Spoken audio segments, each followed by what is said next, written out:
So, before we actually get into it, if I'm correct, you go in here, or here, and right here, it tells you all this crap. And that will get us something. I don't know what, but hey. Oh, God. I haven't had a Dr. Pepper in so long. God, that's good. Oh.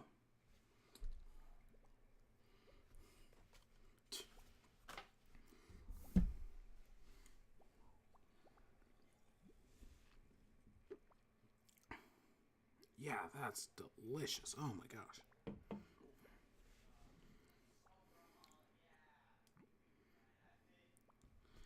Okay, game. Let's see what you got.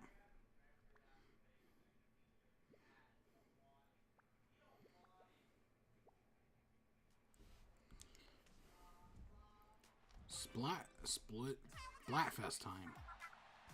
Is it white and red? Or it's like a gray, I guess. I have not played the game since the last Splat in chat. No, I think I usually pick up my reward. And that's it. Oh, there was an update? Oh. I do not know if I have updated. We get 20 ability chunks. Coolio. Let's see what we got in the shops real quick. I may have to update shit. Unless, I mean, it could do it. It could have done it automatically, but most of the time, I do have to do it manually. High tops, crack on.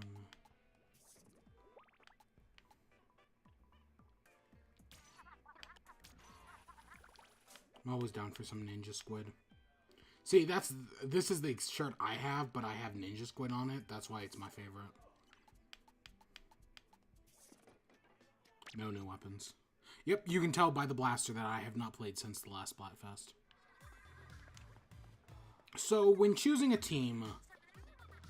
So, the gimmick is, it's based on, like, rewards you can get for, like, having the amiibo. And while I do have the Splatoon 2 amiibo, I think we even might have unboxed them on a stream. I think we did, actually. The only gear... I don't really... I have amiibos purely for decorative purposes. Which... Well, I'll bring that up. Oh, I'm excited about something with amiibo. I still hate them, but... But the only gear I have done is Wizard. So that's why I'm choosing Team Wizards. Plus, since they changed the Splatfest dynamics, it's now possible for teams with most popular vote to win. So, like, there is a real chance I could win. Before we change that, what I do want to... I'm going girl character. Man, I don't... Well, I can totally get the boy wearing the stuff. Yeah, who cares? Yep. Yep. Actually, you know, I kind of like this one better. I don't know, I'm surprised they make you go into an entirely different menu to change all that stuff. Also disappointed there aren't more pant options.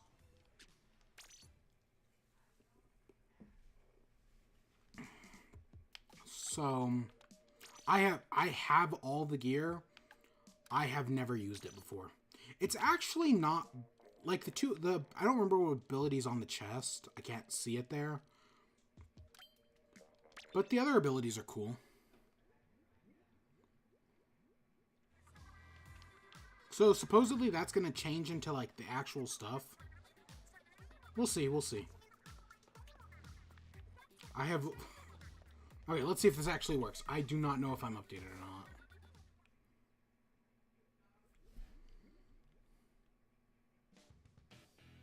Guess I am. Cool.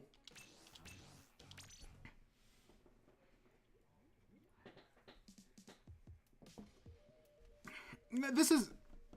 I like the Splatfest that do these neat gimmicks. Like the Octoling one, where if you are on Octoling, it made you an Octoling and vice versa. That was a cool idea for a Splatfest. There was one recently that did something that was neat as well. Wasn't the Smash Bros. One? And I guarantee you Wizard is more popular vote. Easy. I am probably going to be playing off against a bunch of Wizards. There was one Splatfest recently. Oh, is this... So, I know it's gray ink, but it looks very white. Is this finally our Blood versus you-know-what Splatfest that people have joked about for the longest time now? You know exactly what I'm talking about if you do. Is that finally this Splatfest? Because I know there was the original. Ooh, and we're starting right off with Shifty Stations. Cool. Oh yeah, it actually gave us the thing. Cool.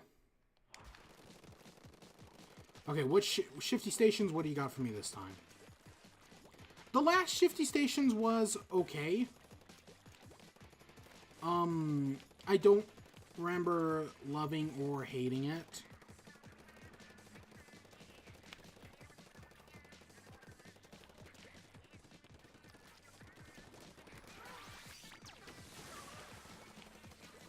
Okay, so we captured a button. What did that do? There's a button in the center. Maybe it gets the platform.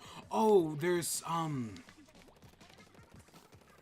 they called... They're not squeegees. Squeegees are the enemy. They're,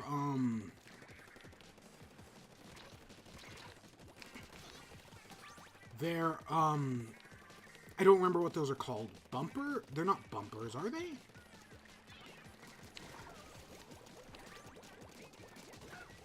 I think they're called bumpers.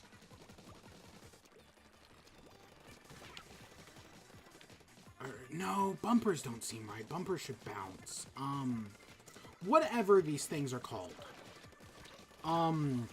It activates those. That seems to be... Okay, that's... So if you can get control of the button in the middle, which I think you only need to get, like, what is it, 60% of? To actually have control of. It gives you the entire thing. I'm surprised it paints the wall.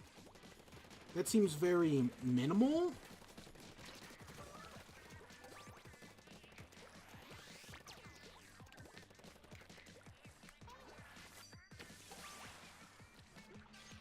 No. You piece of garbage. How did I... Oh, God, that was me messing up.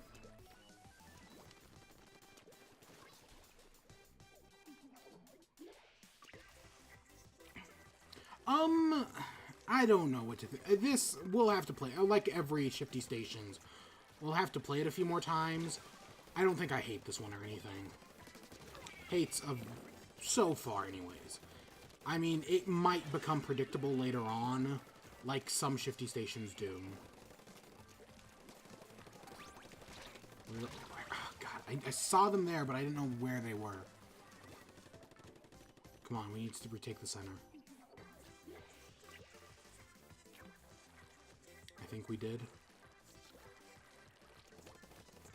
God, it's so weird to be so slow again.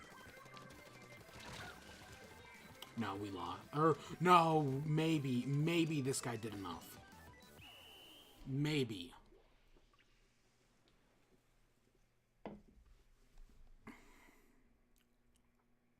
I can't tell. Yeah. Cool. Oh, they're in the Halloween gear. That's neat. I love that the hat completely covers the face. Oh, that's great. Oh yeah, we hit level 43 last time. Still not very high level wise, but neat nevertheless. Yeah. So, with that, we're one match in. Let's start Splat and Chat. Well, hello, and welcome to Splat and Chat number 15. This show's been going on for over a year now. Well, I think it has. I want to say the first one, soccer versus... baseball, I want to say was a year ago. Because this is the March one. I want to say it's, I know numbers don't mean anything because I want to say January or in June we did like 2 or 3 episodes. And there's been like 3 months where we've gone out of order. Last month there was 2, there was 1 normal one for the Nintendo Direct. It's usually the Nintendo Directs that screw everything up.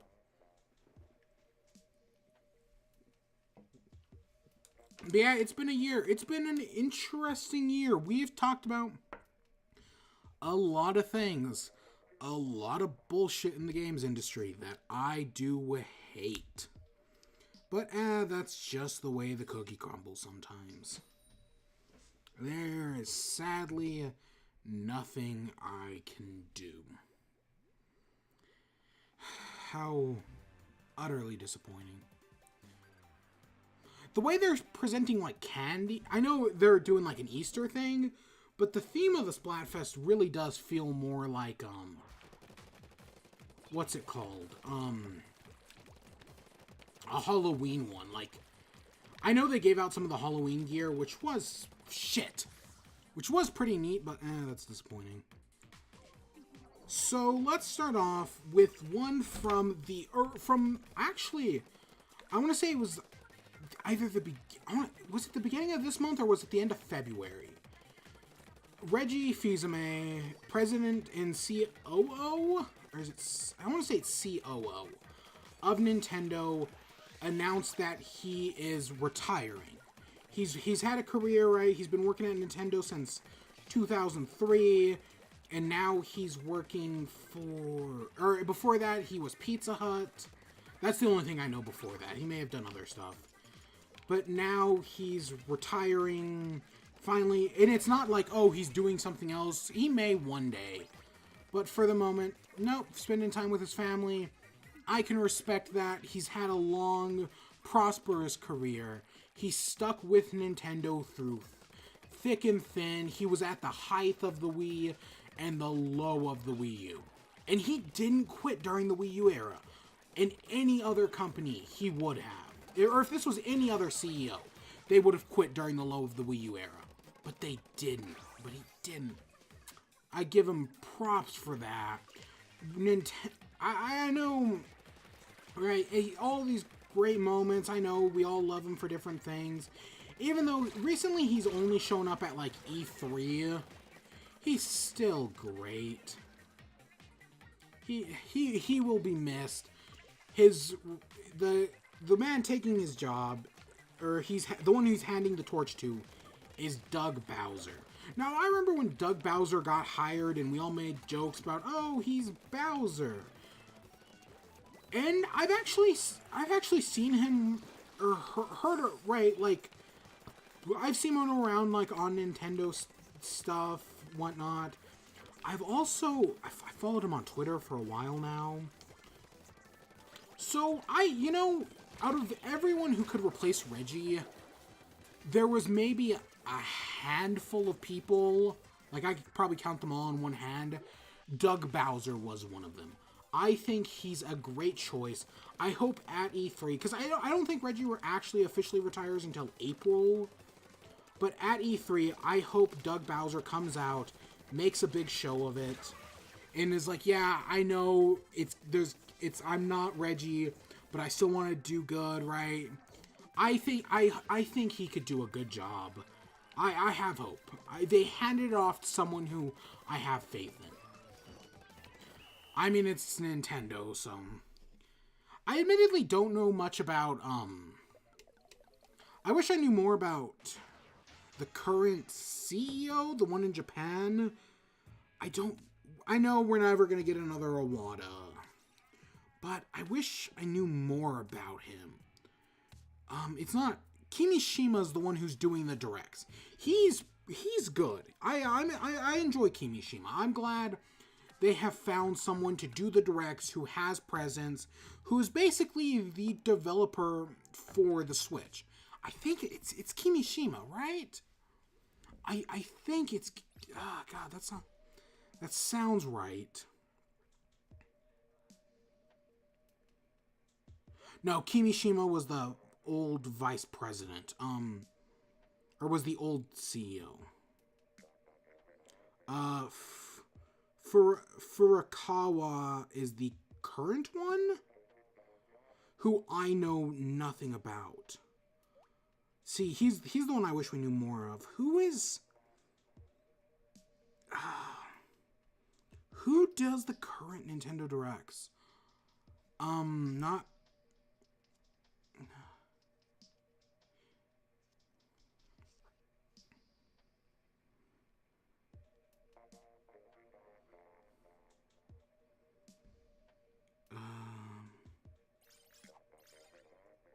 who is it?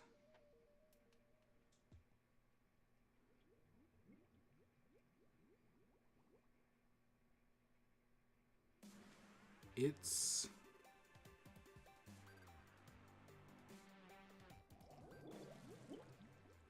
I don't know.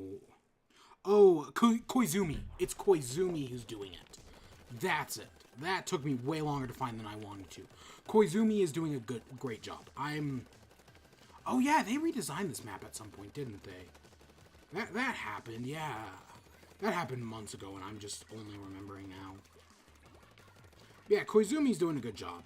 He's got enough personality. I know he's not in the directs too much, but he's doing good. But yeah, I'm gonna miss Reggie, man. He's been there since the first Nintendo. I honestly have the first Nintendo. It wasn't even a direct. The first press conference. I know everyone talks about like the horrors of the Wii U. That one E3. You know the one I'm talking about, where they did Wii Music, they did Wii Fit, back before, like, it was, I want to say 2007 or 8. That was, I don't remember watching that E3, or most E3s, or, any E3 prior to that. The first E3 I remember, this was back when Nintendo was doing live shows, was, the one where they revealed Galaxy 2. That's the first E3 that I remember. I mean, I probably watched some of it in some form prior to that point. But actual memory, that's a lot more fickle. But yeah, I remember Reggie in that. You know, one of my favorite Reggie moments was the 3DS reveal, where they did the video and he gets attacked by Bowser, and I think he gets sucked into the 3DS. That's a classic. That's a classic moment that I just love. I love it so much. It holds a special place in my memory. Another great one, and this is the one that I know nobody's talking about, but it's always been important to me, is one, I think it might have been a direct. It could have been an E3. But Nintendo was doing it, or during one E3, whenever it was, they announced they were bringing Dragon Quest IX to the West on Nintendo DS. And Reggie specifically was like, hey, we're doing this. Dragon Quest is a hugely popular series. We're bringing this one over, yada, yada, yada. You know how it goes. And I remember seeing that and thinking, that looks like a good game. I'm interested.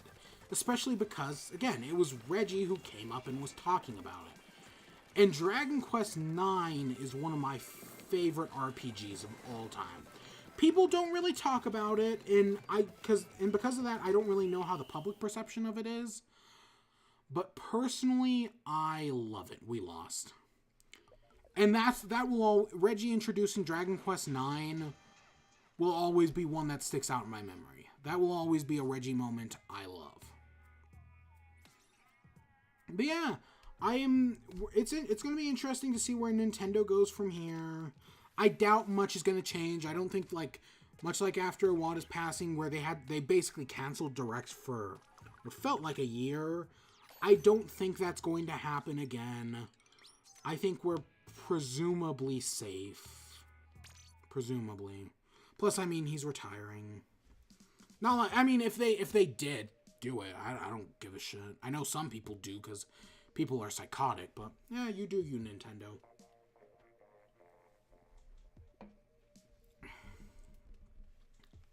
Yeah. Oh, and another one that everyone's brought up, if you want another public one that I just thought of, Mother 3. I had never heard of Mother 3 before the Robot Chicken E3. I, back in the day, was a huge fan of Robot Chicken. So to see them do Nintendo's E3 that one year was so cool. Same thing, I'm not that big of a fan of Mega 64. Not because I like dislike them or anything, but I've just never gotten around to watching them. But I'm assuming that's how it felt for like people who when they did that. But yeah, that was the first time I had ever heard of Mother 3. I'm still waiting for it. Doug, come on, do it. Reggie, make it. People have been asking this your entire career at Nintendo. On your final day, just finally do it. It's been too long, man. It's been too long. Just Mother 3. Oh, and then one more. The Egoraptor told the story. So, and I know they animated it, so you can easily find it. But the Nintendo World Championships, where he played as Ryu against the Smash Bros. Professional, that was really, and it's, oh, well, you play Smash Bros. For 20 hours a day while I run a multi-billion-dollar company. That's another great one. Again, you can look up Game Grumps. They did that one. That's another great moment. Then I was so happy when they brought back the Nintendo World Championships. It was so cool. And then they did it again. And I was interested, but I was busy at the time or something. And I don't know if I ever actually saw it. Because while I usually don't care about like competitive gaming, there's something about the Nintendo World Championships that just makes it different. I don't know how to explain that. But yeah, here's to you, Reggie. And here's the hope of Doug Bowser. I have faith in him. I think he'll do a good job. Next up, shit. Okay, I got time to pull up my list. Crap, where's my list? Apex Legends I have next up. You know, usually I like to jump around. Well, we will jump around when we get to the midpoint, because that's how I run. Let's just go in chronological order for once. I almost never do that. So next up is Apex Legends. Apex Legends came out. That was something I did not expect. It came out between, I think, the last Splat and Chat. I think it may have come out by the Nintendo Direct one. I don't remember entirely. It's shit. It's a game I like. As I've said before, I did like PUBG. I thought PUBG was, while it was slow as hell, when something happened in PUBG, it happened, man. PUBG when the moments hit, they hit hard. That's what I loved about PUBG. Fortnite, because of the building mechanic, and it had a more, because of that, well, I know PUBG did do camping as well. I mean, that's how you won.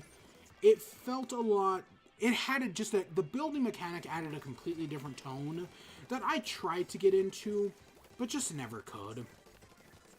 I think we give Fortnite, and as I say every time, we give Fortnite way too much shit. Do kids play it? Yes. Is that a bad thing? Not at all. We should stop giving kids shit and saying they ruin games. I had an entire rant last time about Minecraft and how now people are saying, oh, Minecraft's a good game again, but they're only saying it because they hate Fortnite. That's it. If it wasn't for hating Fortnite, there are some people who hate Fortnite are the exact same people who hated Minecraft because the kids play it. It's bullshit. But Apex Legends came along, and it's killing Fortnite, supposedly. I mean, they're still making billions of dollars. Killing it in the same way we killed off Pokemon Go, in which it went from making, like, $10 billion to $5 billion. It's still making billions of dollars. I don't care what people say. Fortnite gets way too much shit. And the other thing is people don't realize by saying Fortnite, Apex Legends is killing Fortnite, kids are going to see it, and kids are going to be like, oh, well, then I should stop playing Fortnite and start playing Apex Legends. And you may say, well, it's rated, is it rated R or M or whatever? Is it? If it's rated M, oh, kids can't play it, it's rated M. That doesn't change a fucking thing. Kids are still going to play it. I've been around the block enough times. I mean, Call of Duty doesn't make millions from adults. They make millions from kids and teenagers. My brothers were one of them.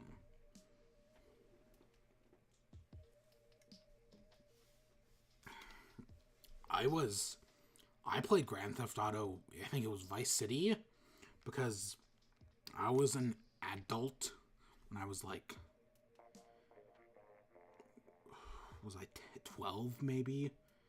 It was fun, man. I love Vice. I know they're remaking, hopefully, speaking of Grand Theft Auto, I'll add that to the list. We'll get back to that later on. But yeah, no, I totally get where,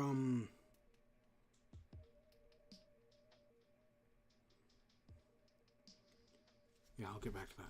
But yeah, no, I think Apex Legends, it looks fine.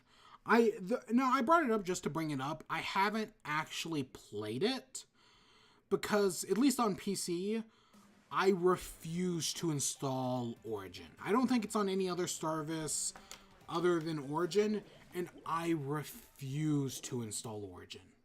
It's a principle thing. I just don't play Xbox or PlayStation or anything. Yeah, no. I don't play Xbox and I don't own a PlayStation. As I have said hundreds of times in the past, I want a PlayStation. Not gonna happen anytime soon. But yeah, no, Apex Legends, it actually looks fun. I'd be down to play it if I played it on console, but that's probably not gonna happen anytime soon. I guess there's this whole ping system that it added that Fortnite immediately ripped off. Quick turnaround, which is impressive. But no, cool. I'm interested again. I think Battle Royale is a good genre.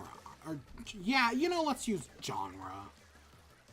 I have had fun playing Battle Royale games like PUBG, and I didn't play Fortnite enough to actually get any good moments. I mean, I think I've got top 2, maybe top 4. Yeah, that seems more correct. I can't get past top 10 in Tetris 99. That game screws me over hardcore, man. That's one I just don't get. Sometimes I'll have a great match, then other times within 10 seconds, I'll already have 8 rows of stuff on me for no reason. I don't get Tetris 99. I totally get the appeal though. Tetris, the Fortnite killer, yep. The Apex Legend killer, totally. I totally get where that's coming from. How did they get pink ink up that far? I can already guarantee you Wizards have one popular vote. I mean, this is the 3rd time we're fighting against someone on the same team. But yeah, Apex Legends, it'll become the next Fortnite. I promise you that. So enjoy while you can. I actually have not heard, since its release, this month, I think we're, 15 days into March? I have not heard a single person talk about it in the past, 15 days. Didn't they launch their first battle pass? Also, it's a free-to-play game, and that's why it's able to compete with, that's why it's able to compete with Fortnite, and that's where things like the Culling 2 screwed up, because they actually charge money. Or Battlefield 5 screwed up. You cannot, because Fortnite is free, it's impossible to charge money for a Battle Royale game now. Because Apex Legend makes it worse. You cannot charge money. Why would people pay you to buy something they could get for free? Right? But no, Call of Duty still tried to sell a Battle Royale game. I think it worked, kind of. Battlefield is still trying it. Nope. You cannot sell something someone is getting for free. Not how it works. Why would they play you when they have Fortnite? That's the problem PUBG hit, and they hit it hard. We have won, what, one match so far? Next up, let's talk about the Xbox rumors. There's 2 of them. Okay, there's that one. I guess I just labeled it. There's 2 of them, I guess. Sure, let's put it like that. So the first one is that Xbox Live is coming to Switch. Since this story broke a month ago, we have learned they have announced that Xbox Live is coming to iOS and Android. That's fairly interesting. That's something, so we know there's at least validity in that. Whether it's coming to Switch, we will find out. I feel like I talked about this on stream at some point. Maybe in one of the Metroid streams, where I think what this isn't like Xbox, right? Well, on one hand, this was Xbox taking Nintendo's online services and is like, this isn't how you do an online service. This, Xbox Live, this is an online service. Because Nintendo has no idea what they're doing. Like, they don't even have a basic chat functionality. Like, you can't even direct message your friends. How utterly disappointing. That's such a basic feature, and Nintendo doesn't have it. Nintendo Online is a fucking joke. Game selection on the NES Online app, a fucking joke. They added, Kid Icarus and one other game nobody cares about? Nobody even likes Kid Icarus. What a fucking joke, man. Just put them all out at once. The service should have just launched with every NES game, every first party at least. Like, there was no reason to wait, did we wait 4 months for Zelda 2? That should have been there at launch, at least. God, Nintendo, you're such a fucking disappointment. I know it's only a few bucks, but my point is still valid. But so that was the first rumor. It's there is some validity to it. It's crazy, but it's just crazy enough to work. I'd be down for it, I guess. But to go on top of that, the other thing is that they're bringing Xbox Game Pass to Switch. So that way, if you own Xbox Game Pass, you'll be able to play it on Switch, which is also in tandem with their Xbox. So Xbox is doing cloud streaming. Now, it took me years to get on board with digital games. It will take me years to get on board with cloud streaming. I don't trust it yet. I'll say that. Maybe one day. I mean, I just need some game to come along that's more convenient to buy cloud streaming than it is to buy digital or physical, and it'll have me. But because I can buy stuff digital, I don't think that will ever happen. Plus, I know I can buy stuff digital, but I still prefer physical. I mean, with the exception of the only time I like physical. It's just digital's more convenient, man. Especially with stuff like limited run games. Like, they did a run of Golf Story, which we will talk about later on today. I have some things to say about Golf Story, because I finally got around to playing it. But they did a run, and then when they did the run, I hadn't bought Golf Story up to that point. So when they did the physical run of Golf Story, I was like, I think I'm going to finally buy Golf Story. And then I didn't. I just never bought Golf Story, and then I just bought it on digital one day. I don't know why. It was more convenient. I totally get the appeal of physical or digital gaming, I mean. But where was I going with that? So yeah, I don't know about this cloud streaming service. There has to be some deal though. Because while Xbox Game Pass will give us games like Halo, which, oh god, I didn't even add that to the list. Halo Reach Remastered.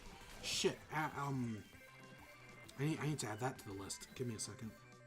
I'm just gonna. I keep adding stuff, man. I keep thinking of that midstream. Give me Halo Reach Remastered. We'll talk about it actually here in a second. I'm just going to do all the Xbox news at once. Halo Reach Remastered. Put that down there. I'll move that one up. Okay. So Halo Reach Remastered. Well, okay, Game Pass. So while it does give us access to stuff like that, I'm still... What about all the other games? I know not all of them are available on Switch. There are tons of non-exclusive Xbox games that are on other consoles, presumably. It's 360 games. Maybe we'll finally get Banjo... Well, that's first party. That's what I was already saying. But there must be some sort of deal Nintendo's worked out to do it if they do it. And part of me thinks it's so random that I could totally see Nintendo doing it. Because Nintendo mostly, I mean, they survived the Wii U era on first-party games.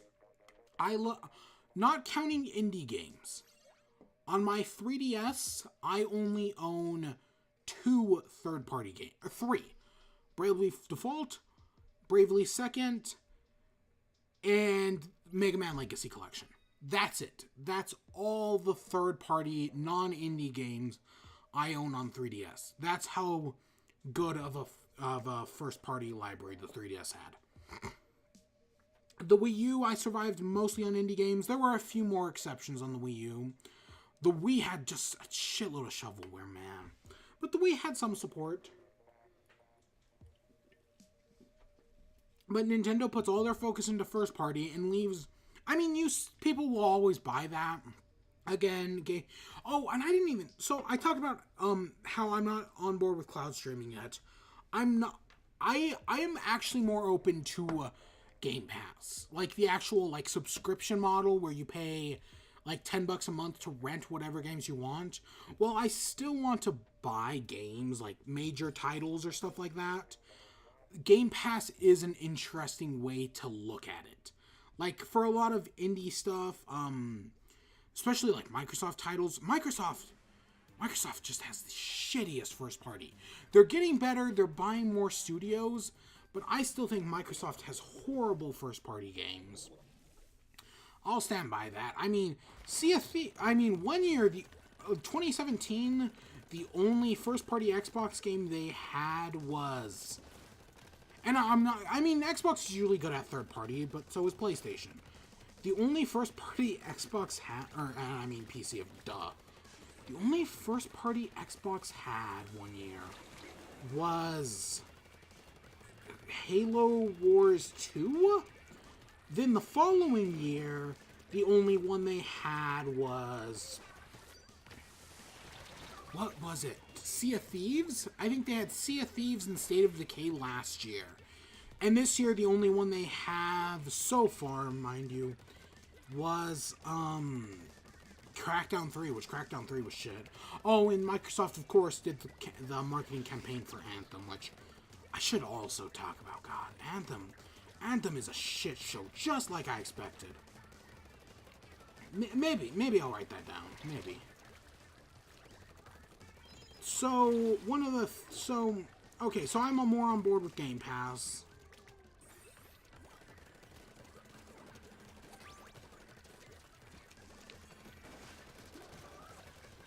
Right? So, I think this could... I don't think this is going to happen. It's just too crazy to happen. But if it did, I'd be totally on board with it. It's just crazy enough to work. You know what I'm saying?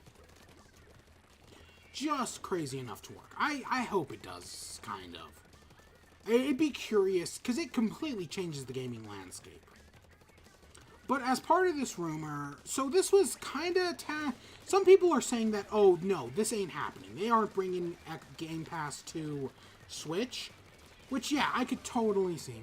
But even if they aren't, there is still a rumor that Ori Pudding and Pie, Ori and the Blind Forest, and Cuphead are coming to Switch. That Microsoft has worked out some sort of deal to bring them to Switch. I can totally believe that. I think both those games would do great on Switch. This is probably where I totally brought this up in the Zelda stream, or in one of in the first Super Metroid stream, because I was talking about Ori Pudding and Pie. and how Ori Pori Pudding and Pie, even though I did play some of it. I mean, I like the Jinzo Tree, but most people do. The rest of Ori Pori and Pudding and Pie I didn't care for. I swear I saw a video recently that actually said Ori Pori Pudding and Pie wasn't a Metroidvania. It was I mean, I think the guy who made it actually, like, put time and effort into it, but the actual video itself was, I did not agree with it on several points. Really annoying in that facet. But, so, Ori Pori Pudding and Pie and Cuphead coming to Switch. I am totally on board with this. I bought Cuphead. We streamed Cuphead over a year ago. I hated it. I never actually beat it, even though I did want to. I forgot to, like, we streamed it. I did the final boss. I fought the final boss for, like, 2 hours. We didn't beat it. I called it a day. And then through no, like, malicious intent, I just never picked it up again. It was hard. I know some people say, oh, it's the easiest running gun, but it's still a motherfucker. I thought Cuphead was good. I did. Ori Pori, like I said, Ori Pori Pudding and Pie is kind of hit and miss for me. It is. That's just how it works. But yeah, I'd buy both. I don't know if I'd buy Cuphead again, but I would definitely buy Ori Pori Pudding and Pie again. That would totally be worth it. I hope that part I totally think is true. That's definitely going to happen. Everything else, probably not. I'll just say it. The Xbox Live thing could, because I didn't even bring up the reason why I brought about Xbox Live is because I think the way Xbox Live is going to work is as a cross-platform thing. Epic Games did this thing where they announced, hey, we've made this system to do Fortnite crossplay across all systems. And we're going to use this system. Well, okay, we have it in place. And so we're just giving it to developers. If you want to make crossplay on your games, you can, and we're giving you the infrastructure to do so. It might even be free for people who use the Unreal Engine. I don't remember. But I can totally, because Xbox, you have to use Xbox Live to do crossplay on Minecraft. So I could totally see Xbox being like, oh, we're going to put Xbox Live on the Switch, and you can use the Xbox infrastructure to do crossplay on anything that has the Xbox, right? Switch, Xbox, PC, iOS, and Android. If you want to do crossplay, you can. Because I think the only games that have universal crossplay right now, as far as I know, are just Rocket League finally got it. They petitioned for it for so long. I'm so glad they finally got it. And the other one to get it was Fortnite. Because Fortnite was the one that was so popular. It finally happened because of them. Cool. If I didn't know any better, I'd say we were fighting against a team. Because, I mean, they all had the exact same headband. But yeah, no. That's how I think Xbox Live is going to work. I think it would be an easy way to do cross-platform between all the platforms. Xbox has benefit from it. Switch could also benefit from cross-platform. Well, I know we aren't done with the 8th generation yet. Even though I think the Switch is on this weird line, much like the Dreamcast, where it comes in too late into one generation, but not early in... Or it comes too early to be in one, but too late to be in another. That's why I'd say Switch might be, even though that makes it laughably technology behind, which, I mean, it's on par with Xbox One and a PS4. The base models, anyways. But I do think Switch is 9th generation, basically. Which I think the 9th generation of console, at least from Xbox, I think it's Project Scarlet is what they're calling it right now. Project Scarlet may have been their cloud platform. I can't remember. But I think we're getting that. Whatever the next Xbox is, I think they're at least announcing it at E3 this year.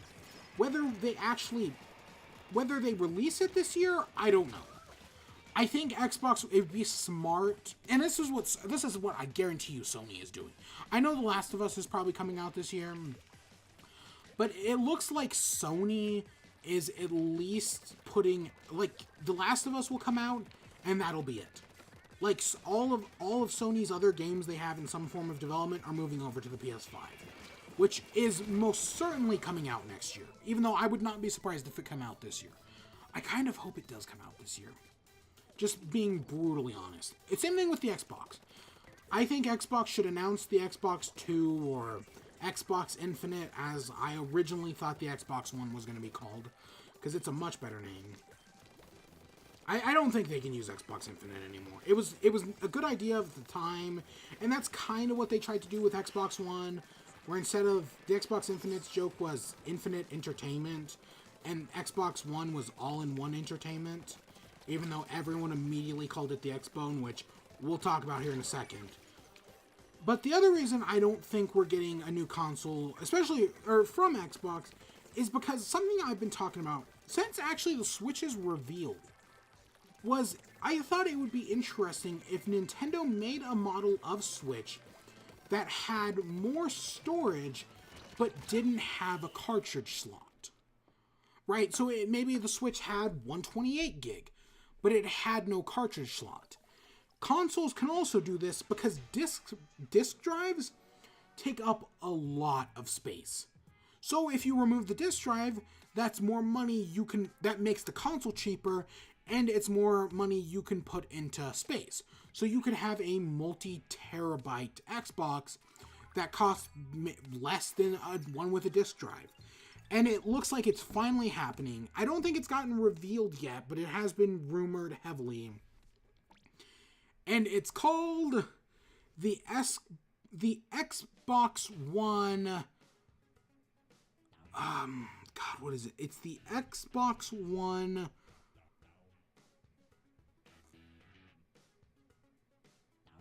Or it's Xbox One S, all digital. So it's literally called the Xbox SAD, or the Xbone SAD. That's fucking hilarious. I hope it's true. This would be an interesting step in the future of the game industry, especially with no more, especially with companies like GameStop dying. So that would be really interesting. I hope this is true. This would be an interesting place, especially for the next generation as we go more digital. I know some people are still worried, and it is a sad point in the game industry where the best way to preserve games is through piracy, and that shouldn't be how it is, but sadly that's how it is. And then, like I said, Halo Reach Remastered. Let's real quick, and then I'm gonna go get a drink of water. We still got a lot of shit to talk about. Halo Reach Remastered. There was something I said I was going to talk about, but then I said I was going to write it down. Oh, Anthem. Duh. Halo Reach Remastered. It got announced. They're bringing Halo Master Chief Collection to PC, and as part of that, they're bringing Halo Reach, but they're not just bringing Halo Reach, they're fully remastering it. People have been celebrating. They've been sending 343 Industries pizzas, which stopped doing that. God, pizza thing, you know, I will for the people who own the Breaking Bad house, I've been there. I don't live far from it. I'll admit that. I'm not giving you any more than that. But, I've been there. I feel so bad for them. They had to put up a fence because people kept going to their yards and throwing pizzas on their roof. I don't know why they didn't I know it's probably their family house or whatever, but it would have been smart for them to turn it into like an Airbnb or something. Make it somebody else's fucking problem. But no, they didn't. What you gonna do? But yeah, no, Halo Reach. I played Halo Reach a few times over at a friend's house. It's a lot of fun. Personally, all my nostalgia is Halo 2 on the original Xbox. Me and my friends used to stay up into the late hours of the morning playing it. It was so much fun. We used to do we just fought off against each other, made stupid jokes, spawned in vehicles and rode around and did stupid things. Sometimes we didn't even play the game. It was just us goofing around, but it was so much fun. I have super fond memories of Halo 2. Will I pick this up? No, probably not. because I don't really have much nostalgia for Halo. I mean, yes, I have that one. I also heard the Master Chief Collection ran like shit. They may have fixed it at some point, but... But it is cool to see a remaster of Halo Reach. I'm glad that's something that is happening. So, I'm gonna step away for a minute. I'm gonna go get some water, because my Dr. Pepper ran out like half an hour ago. Shit. And when we come back, I got something to show off. Something a little special. Yeah, give me a minute.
All right, I'm back.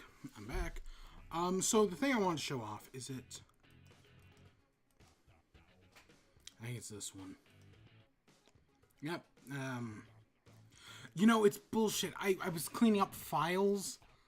I was cleaning up files on my computer, and I had like these custom for E3. I had custom Xbox, PlayStation, and Switch backgrounds, but I needed some space because somehow my computer is full. Like, I don't know. I filled up a terabyte somehow. I don't know where all the space is going, I'm going to be honest. But, so, I deleted my custom Switch background I usually use. So instead, it's this ugly mug all filled up on screen. But the thing I wanted to show off, so if you've been around, you know I am a massive fan of Rooster Teeth, Achievement Hunter. I've talked about this before in past streams. Like, I know, I'm pretty sure we opened this thing up on stream. Still in its shitty ass cracked display case. You can see the crack. I need to get this replaced. I will. I was actually looking at display cases yesterday, but it sucks that more stores don't have like in-store shipping. God, it smells like it just came out of the box, man. Still, but yeah, it sucks that more store like where you ship in store and the shipping is free. Or I'm also disappointed that more stores don't have like nobody I think does this. But I wish there was a way to do, like, slow shipping, where the shipping is free, but it's for something like, oh, if it's not something you need, like, eminently, it'll take, like, two weeks, because most shipping is, like, 7 days at most. Most places try to do 4 to 7 days. I wish, except for Newegg, man, I did shipping on Newegg, actually, Newegg is, I think, the only place that does that. Slow shipping, where it's taken, like, 2 weeks to ship. But it's not something I needed eminently. So yeah, I guess I'm fine with that. It's weird. I complain about Newegg. I guess that's the duality of man. But I'd be fine with the slow shipping. But where was I going with that? Yeah, that's just why I haven't replaced this. But also shipping. Shipping kills me. So I once said I don't buy stuff for like stores. Right, like, years ago, I told myself I would never buy stuff for, like, charity. Or not for charity, God. No, I would never buy, like, YouTuber merch. The exception was charity. I've always, Extra Life, you can actually see the Extra Life poster right there. That's my Extra Life poster hanging in the background. That's this year's. But I was always no YouTuber merch. No YouTuber merch. I always said that. But then one year for Christmas, the Achievement Hunter has the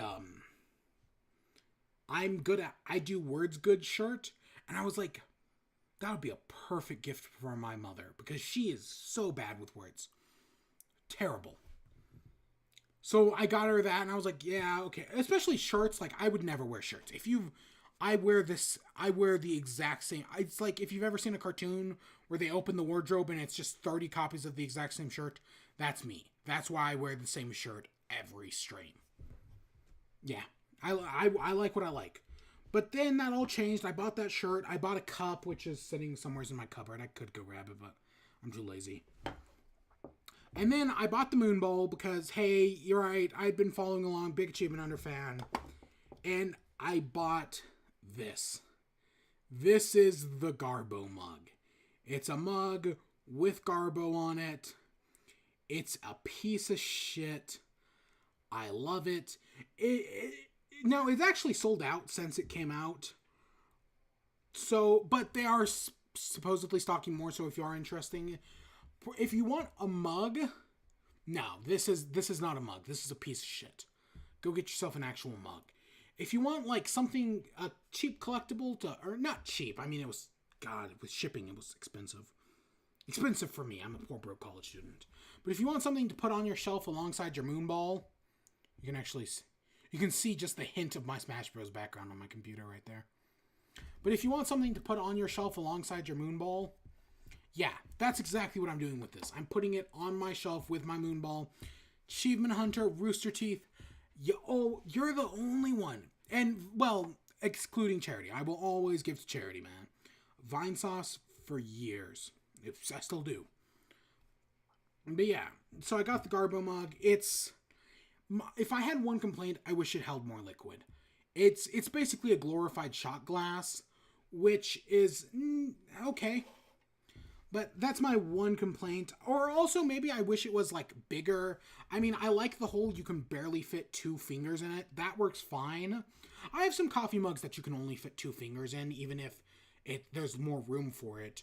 But that's my one thing where I wish it was bigger. Because it's very light as well. But other than that, as a collectible, something I'll put upon my shelf and probably never use, it's neat. I did actually. Let's see. Can I do this? It's full. That's it. That's all it can hold. That's nothing. You can already see it kind of tipping.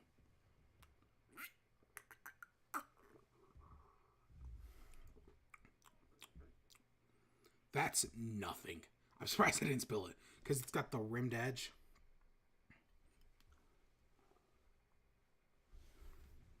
Yeah, no, I will. I use it there. That will probably be the last time I ever use it because it's a glorified shot glass, man. But as a collectible, it's neat to have. I'm glad I have it. You know, it's something that's interesting to have. It's something. It's just it'll be a new collectible when I'll put it on my desk and some kid will think it's an arts and craft project that's like my kid made me or something one day. That'd be funny. That would be funny. Yeah, but I'll never use it. But I think it's neat if you're interested in it. Yeah, I don't know why I'm telling this. This is something that happened. I bought it on Thursday. And it came in like Tuesday. That's the turnaround for that was super fast. Not what I was expecting at all. Which also, I bought 2 things. I bought this, but so there's that game Starlink Battle for Atlas, and it keeps getting cheaper and cheaper. It got down to $15 on Newegg. That was cheap enough for me to buy it. So I did buy it. It was cheap enough. I finally caved. I bought the Switch version. I was waiting for it to go down to 20. Because, like, the PS4 and Xbox versions were down to 20, but the Switch version never hit. It was always 25 to 30. So when the Switch version hit that number, that 15, I was like, okay, I'm finally doing it. Free shipping as well. Again, I'm not, like, I may have just bitched about it, kind of. But I'm not complaining. I'm fine waiting 2+ weeks. Yeah, I was hoping it was going to be here by this point. Probably not until next, like, Wednesday. Probably I got another week on me. But yeah, I finally bought Starlink. I'll probably talk about that in the next Splat chat. I don't plan on buying any of, like, the figures or ships or anything. If this was, like, 3 years ago during the height of, like, Amiibos and Skylanders, definitely a different story. But because it's not, I'm not going to. I have no interest. But yeah, that's all I got to talk about. I didn't do it. No Amiibos.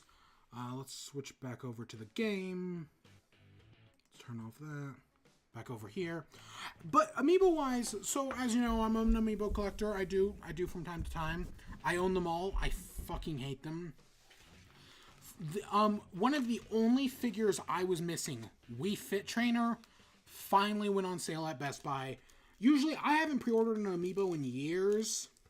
Ever since, I think the last Amiibo I pre-ordered was Wave, I want to say 6 of Smash Bros. Bowser Jr., I want to say Ganondorf, Zero Suit Samus. I haven't pre-ordered Amiibos since then. I did pre-order Wii Fit Trainer just in case, because I don't want to lose them. That's one of the only ones I've been missing. I'm glad I finally have it.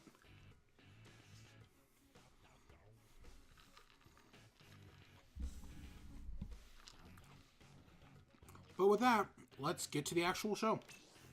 Or back to Splat chat.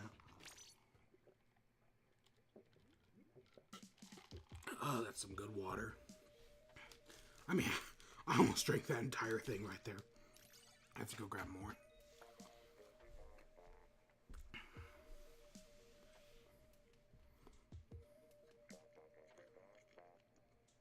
Yeah, pretzels aren't the same without cheese. I'm too lazy.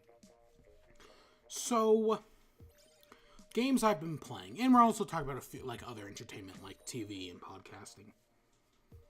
So, I may have talked about this in the last Splat and Chat, because I was definitely playing it by that point, I think. Both of the first two games. But the first one I've been playing is Golf Story. Golf Story came out within like 6 months of the Switch's launch, and I meant to pick it up, but just, I never did. I meant to, but I just didn't. I finally picked it up in like January, and while I admittedly have not beaten it yet, I have been taking my sweet ass time with it. I love it. Golf Story is, I played golf once as a kid. Once, you know what I mean. I didn't just play it once. I played it a few times. You know what I mean. I played golf as a kid. Because my grandparent and my father are into it. But, I didn't care for real golf, I was never good at it. Golf games, on the other hand, I do actually like. Wii Sports, I liked Wii Sports. Mario Golf, I haven't played a Mario Golf in a long time, but I liked Mario Golf. Mario Golf is pretty good. So yeah, I was interested in Golf Story, finally picked it up, played it, love it. I love it so much. The story is great, the characters are great. It's so much fun. The golfing is actually really good. I actually did play the game against my father. Like, I was like, hey, you want to try this golf game I bought? And he was like, yeah, sure. So we played a few maps.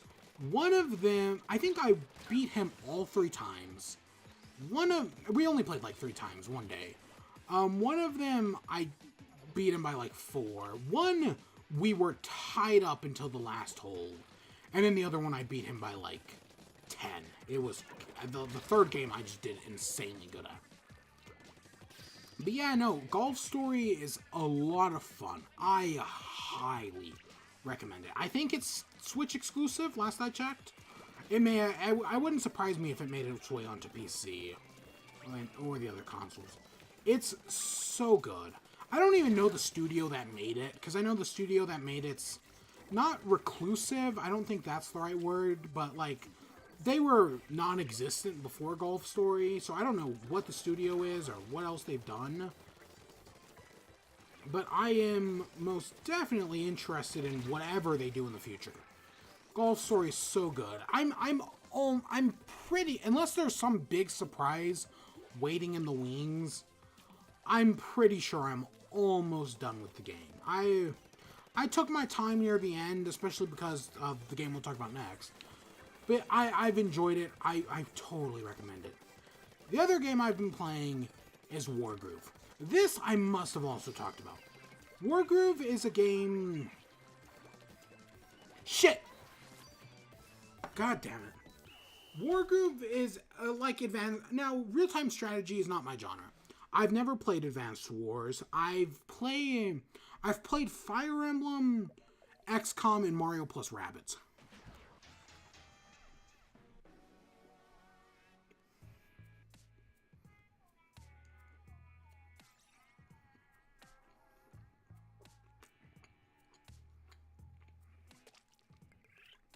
Fire Emblem and XCOM are games I want to like a lot more than I do. The entire RTS genre is something I really want to like, but just I can't. And we'll talk about that when I get into my thoughts on Wargroove. I'm not far in it at all. Like, I've probably barely just begun. I definitely have barely just begun it. But so Fire Emblem, my big killers with Fire Emblem and XCOM are permadeath. I just don't... Permadeath is my weapon durability. It's not something I like. There are exceptions. I think roguelikes like Isaac, Dead Cells, Slay the Spire. Is that game coming to Switch? I saw the Mark Brown one recently because again, if you watch the streams, I'm a huge Mark Brown fan. He did a video on Slay the Spire that made it look very interesting. Gungeon's another one. I like those, but that's the exception. Especially Dead Cells. Dead Cells did permadeath, but found a way that made me really like it, like more than I do permadeath and Isaac at least. Gungeon's okay at it. I don't know. Permadeath is a complicated thing to talk about. It's not my style, but that's why I don't really care for XCOM, and that's my problem with Fire Emblem. I know there's a casual mode, and that's what made me, at least for Awakening, it made me more acceptable of it. Even though I've never beaten a Fire Emblem game. But then there's Mario Plus Rabbids is also it was pretty good. It was very accessible. But, so I started Wargroove, and I was like, okay, this is a genre I want to like, but has just never personally been my style. Right? Like, I've never beaten a Fire Emblem game, and that's why I'm not buying Three Houses at launch. Unless I beat Awakening or, what's the other one? Awakening or Fates. Unless I beat either one of those, I'm not buying Three Houses. Because I bought those games, I never beat them. I should at least beat one of them first. Maybe even if I beat Wargroove, I'll buy it. But I need to do that first. It probably won't happen. So yeah, Wargroove had an upstart battle, and when I first bought it, in the first few hours, I was like, I shouldn't have bought this, man. This just ain't my style of game. You know how it goes. You know how it goes. But, you know, as I kept playing it, I'm still, like I said early on, I do like it. I do think this is a game I could love in theory. But that's in theory. Sometimes I hate it. Like, sometimes what kills me, and this is, Wargroove has made me realize this is part of the reason why I hate the entire genre in theory, even though, again, I want to like it. I mean, there's a difference between, like, puzzle games. I'm not very good at most puzzle games. Baba For You just came out. I heard it's a great puzzle game. I've also heard it's insanely hard. I'm interested in it. I don't know if I'm going to buy it because of its difficulty. I'm already not good at most puzzle games. But I still like puzzle games, and I think there's a difference. Like, yeah, I'm not good at it, but I still want to persevere. What was the game? Infinifactory? Infinifactory, I struggled through. Space Chem, I struggled through. But I still did it. Opus Magnum was a lot easier than both of those games, and that's why that's probably my favorite electronics game, just because it was way more accessible than the previous two. Even though Infinifactory is probably the most rewarding of the three. But The Witness is another one, a puzzle game that I struggled with near the end, but I still did enjoy it in theory, even though the game is problematic technically. But that's what's scaring me off of Baba For You. I will probably pick it up if it ever does a sale.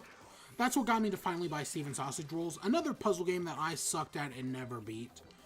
But because Steven Sausage Rolls was I think $30? Or it may be even more than that. But when it went on sale and it went down cheap enough, I did finally buy it. It went cheap enough that I was like, yeah, this is worth it. Never beat it. I enjoyed my time with it, though. Wargroove, on the other hand, is something there's just the little niggles. Like, God, what's one? What is one? I play a match. So I start a match. I play it for an hour. Then, either due to a stupid mistake or something, I lose. I then have to play for another hour to get back to where I left off. Now, the game has remedied this. You can now create save checkpoints. In the most recent update, those have single-handedly, oh my god, those have saved me more than once. I'm so glad, because I know there are difficulty settings you can mess around with. I don't want to mess around with those. I want to play the game as it's supposed to be played, at least for the moment. Eventually, I will hit a breaking point, like I did when I played, like, Link to the Past, for example.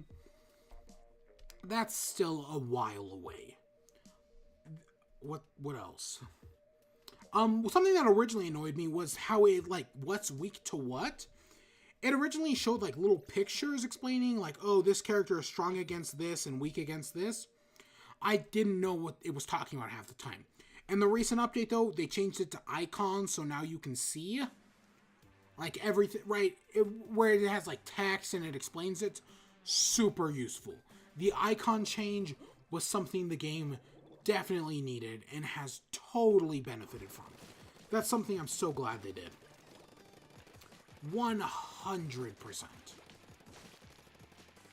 But yeah, so they can fix some things again. I mean, I know some people say, oh, you just, like, in Fire Emblem, for example, to get around permadeath, I was just save scumming. And you can kind of do that, kind of. Again, there's that one save checkpoint and whatnot. But it is, as far as games like this go, I'd argue this is the most accessible one of these games. Wargroove is the most accessible real-time strategy has been to me since Fire Emblem Awakening. I don't count Mario plus Rabbids. Mario plus Rabbids is kind of its own ballpark, so I'm not counting that one. That's the one exception. But I'm in some of it's, yeah, some of that, like, moments like that are super annoying. Other times, though, again, like I said, I'm early on. There was one mission where I was playing as, is it Rega? The villain. Like, there's this zombie villain who is made up of the body parts of, like, some of the greatest warriors of all time. Really clever. She's a lot of fun. And there's one match where you play as her and fight against Caesar, the dog. Which, it's great. But it was like, I started this match and I was like, oh god, I am outnumbered 10-1. They've taken all of these bases. I am so screwed. I played for like an hour. Beat it on my first time, but by the time I was marching up to the enemy's base, I had amassed a giant army, and that victory was so great. Again, if I had lost a few times, I know some people will say, oh, you lose a few times, that makes the victory all the sweeter, and sometimes they're right. Other times, it's a personal thing. That's just, sometimes when I've spent hours doing something, and I feel like I failed, and I've made no progress. Like, I haven't learned anything new, I haven't learned a new strategy that would help me improve. That's what killed me. That's why, permadeath and Dead Cells, like I was saying. Every time you play through, as long as you make it past the first area, you're at least collecting some cells. It at least feels like you're making some progress. And that's what kills me about, like, save scumming, is I'll do it. I know some people say you shouldn't. I do. I hate losing. Getting care. Like, in a game like Fire Emblem or, XCOM a little less sometimes. But in Fire Emblem, definitely. I definitely save scum the shit out of Fire Emblem. Story for another day. But when I had moments like that, it was the most satisfying thing, man. But those were so far and few in between. I'm going to keep playing it. Hopefully I can beat it. I don't know if that's going to happen. We shall see. But from what I played so far, I have enjoyed it. Will it make my top 10 at the end of the year? Currently, I start writing the top 10 like immediately at the beginning of the year. But will it make my top 10 at the end of the year? Maybe not. Maybe. Time will tell. But it's on it at the moment, even though, again, that could totally change.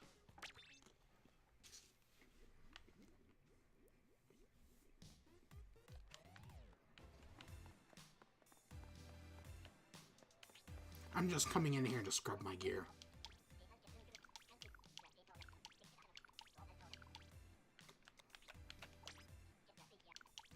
I don't have anything ordered.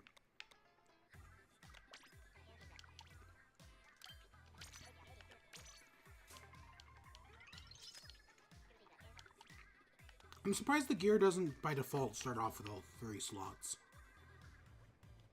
So Thermal Ink is the Enchanted Robe's ability. I do not like Thermal Ink. Yeah, no. I might as well scrub it. I mean, I'm not gonna wear it again. Oops. I mean, I'm not going to wear this gear again anytime soon, even though I do think it is very neat. What was that? Was that loss? One. No, that doesn't make loss, even though I was looking for it. Loss is one of those few timeless memes. But yeah, that's Wargroove. Overall, if you're into it, I do recommend it. I think it does its genre well, especially because we haven't gotten an Advanced Wars game in years. Even though I've never played an Advanced Wars game, because, yeah.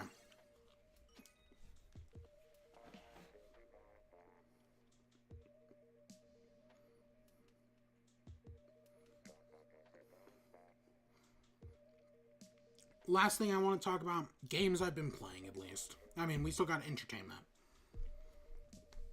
Chicky Doo, Ultimate Chicken Horse, which I call Chicky Doo, which again, Achievement Hunter fan, did its Transformidable update. It adds a bunch of like customization options, like you can change character size, you can add a double jump, which is, I love that double jump, man. There's a mode where like you come back as a zombie, and it like the zombie starts off with like you don't jump as high or run as fast, but it gives you a chance to get post-mortem points. Super interesting. Oh, the guy. I was like, why isn't the guy wearing the witch costume? It's because his shoes were wrong. Chicky Doo. So I played Chicky Doo again because of the update. God, that is still the best party game on the Switch. If you need a game to play with your friends, don't buy Super Mario Party. Super Mario Party is not worth your time. It's very underdeveloped. Ultimate Chicken Horse, or Chicky Doo as I call it, is amazing. It is the best. It's a platformer, so I know there are people who don't like platformers. Trust me, I get that. But give it a chance at least. It is... Where the heck is this guy going? How have I not died? How did he kill me? I hit him several times. That's weird. Okay, something was not right about that. But Chicky Doo is something special, man. Highly, highly recommend that game. I was playing it. I was having so much fun. It's just, all these new customization options have just added so many interesting things to this game. Finally, we killed him. I highly recommend Chicky Doo, man. It's so good. So freaking good. Yeah, that's really all I had to say about that. Just play Chicky Doo. That's it. Because of I had midterms like last week. I think my last midterm was right before like the Metroid stream. I still have a paper to write and a book to read, but I'll get to that.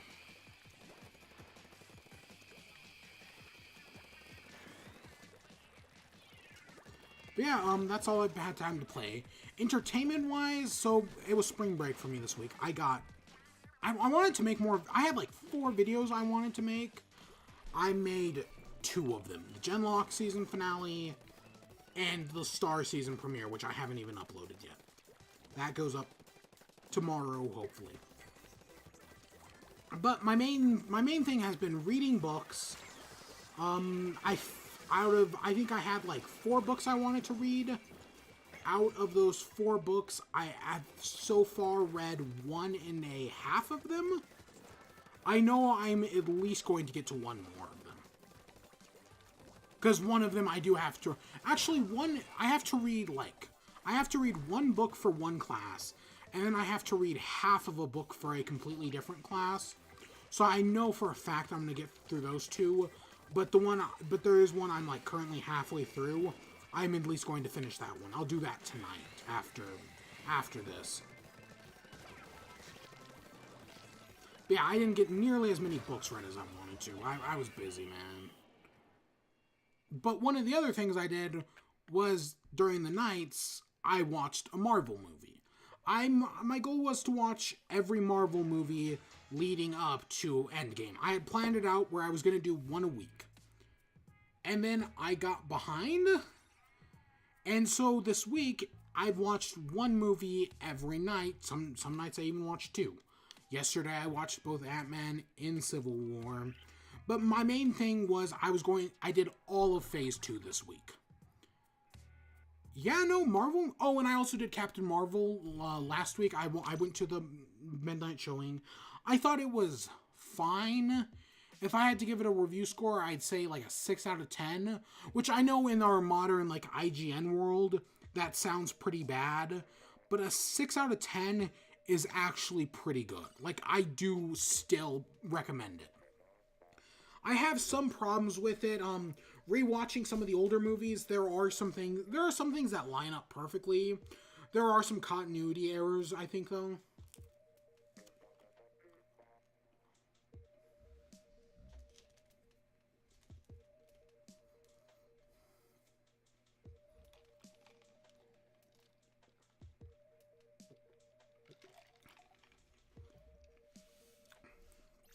But yeah, it's Captain Marvel was okay. But rewatching all of Phase 2, I realized some things. I think Iron Man 3 is underrated. It should get way more credit than it does. It's a great movie.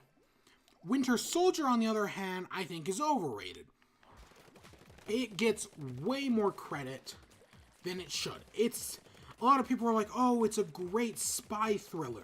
No, it isn't. It's a good movie still, but it's not a good spy thriller. It's super predictable. Like, I knew everything that was going to... Like, you know everything that's going to happen. There's not really much mystery going on. And I actually don't think it does the spy thing very well. I think Winter Soldier is overrated. Age of Ultron is also underrated in my opinion. I think Age of Ultron is pretty good. I think it might even be better than the original Avengers.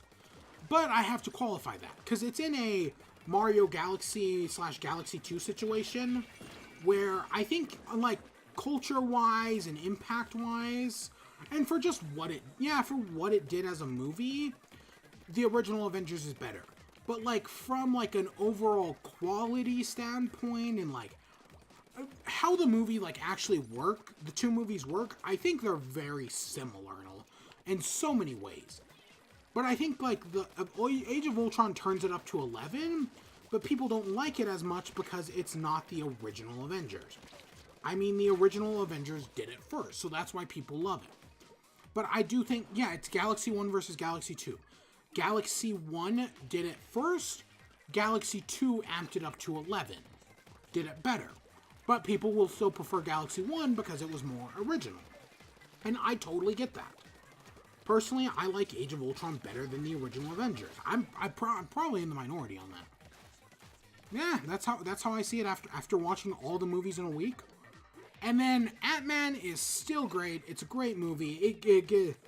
No matter where when I rank Marvel movies, it's usually always within like the top 10. Even though for a movie called Ant-Man, you would not expect that. But it's so solid, man. Especially for something that went through development hell. Development hell kills tons of projects. Ant-Man was not one of them. Captain Marvel, also, I have the sneaking suspicion that may have been in development hell. Because it had like 5 writers. When I got to the end credits and I saw 5 writers, I was like, that makes a lot of sense. That actually explains some things about that movie. I don't want to go into more detail than that because it's spoiler territory, but I'll just say that. And then I watched Civil War as well. Like I said, Civil War still. Oh, Thor: The Dark World still sucks. There's some things I like. Loki is great in it. Other than that, Thor: Dark World sucks, and Civil War still might be the best MCU movie. I called, is it Cosmonaut Variety Hour, who he's like, oh, Civil War is overrated, it sucks. And then you watch his video about his problems with Civil War, and it's very clear he just didn't understand the movie. Civil War might be the greatest MCU film. Holy crap, is it good. I mean, it might be, Avengers Infinity War might be better, but what you can do. But yeah, that's been my week.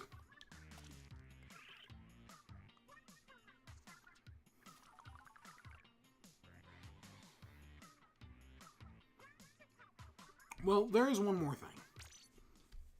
So, if you've been watching Splat Chat for a while now, back in August, I started the Adventure Zone. Back in, I want to say, December, I finished Balance, the Balance arc. And since then, it took, maybe it was even November. I finished Balance. Then it took me until, like, January to get through, is it Commitment? It took me to get Amnesty, the pilot arc. Amnesty, Commitment, and there's one other. Those arcs, right? It took me a while to get through those arcs. But I did, because there was one, like, I want to say, whichever one was the Western, I was like, I don't really care for this. With the first episode and, like, the second half of the second episode, maybe even just the second episode. But the third and fourth episodes of that arc were really good. Whereas Amnesty, I was like, okay, this is nice. Based on like, how they explained it in the first episode, I was like, oh my god, Amnesty sounds amazing. But in execution, I thought it was just okay. Like, it was fine. But I didn't think there was anything special about Amnesty. Once it actually got started, I was like, yeah, this is okay. Since then, I have finally finished, or at least I'm all caught up on Amnesty. And Amnesty was, or at least so far, has been pretty good. There are some slower moments personally, like some of the fight scenes I find kind of weird. Like I don't want to spoil anything. The characters are still amazing. Ned, Aubrey, and Duck, great. These are, God, the Adventure Zone just has some great characters. How they're handling them is good. I don't know what I can say without giving away spoilers, because if you have the time, I mean, it takes days to do the Adventure Zone. Not even days, I'd argue. Again, it took me from July/August to November to do Balance, and that was doing usually like probably not one episode a day. Like sometimes I'd go like a week or two without doing an episode, and then I'd do like 3 episodes in a row. But Balance was so good. It took a long. I don't think it came into its groove until Pedal to the Metal.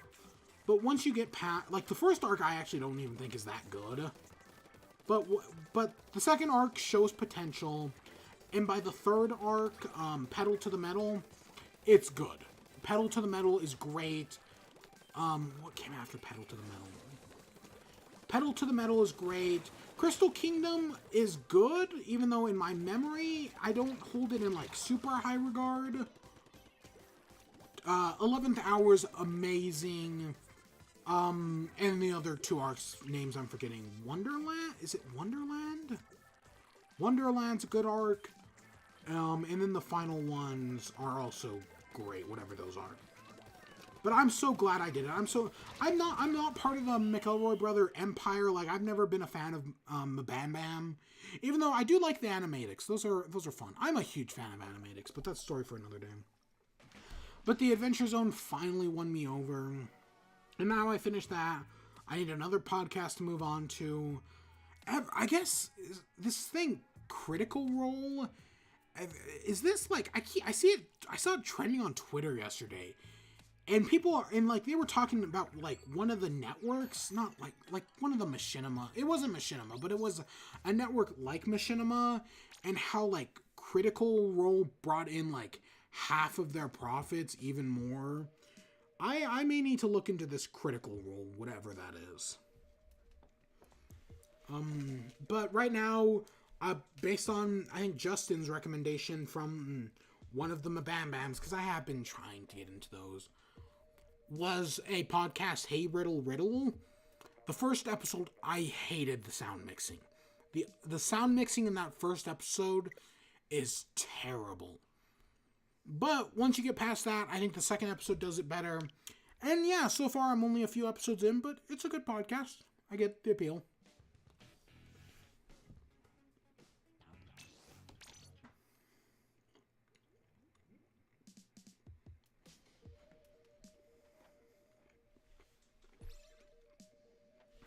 And yeah, that's all I've been playing / doing for the past month, I guess. Or, yeah, for the past month.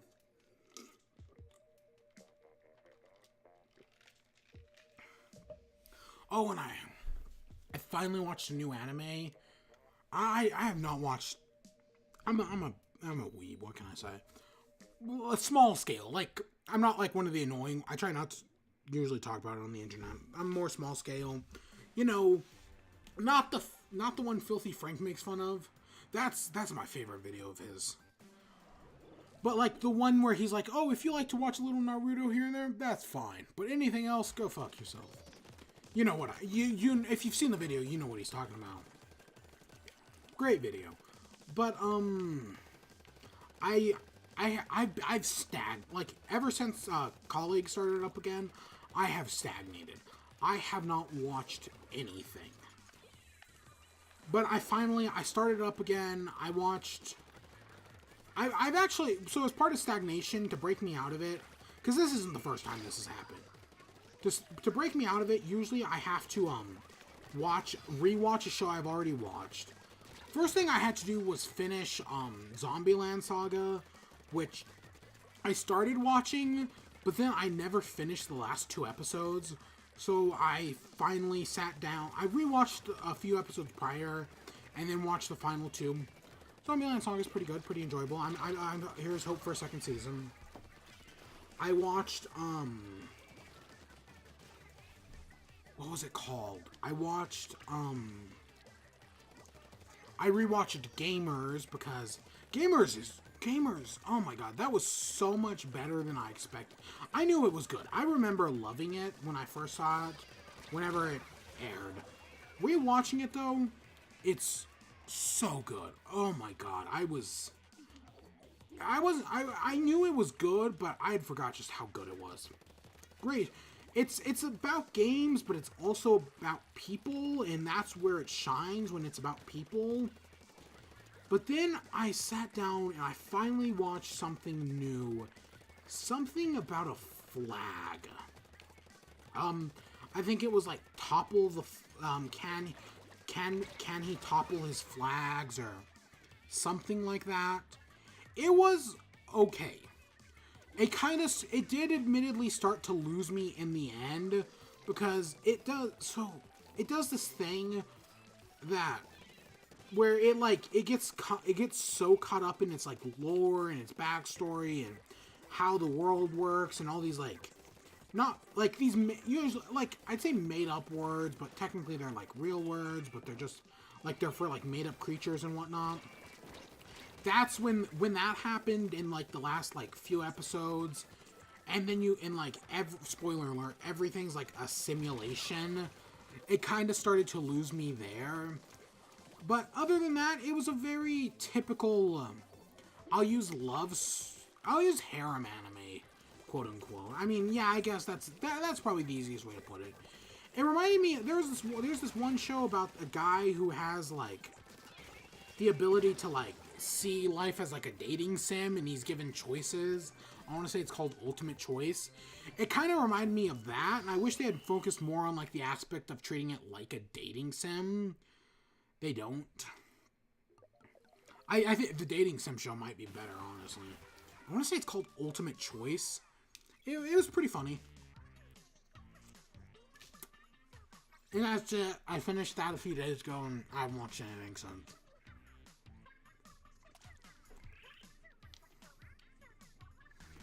Okay, with all that done out of the way, let's get actually back to the thing. We still got a shitload of items to talk about.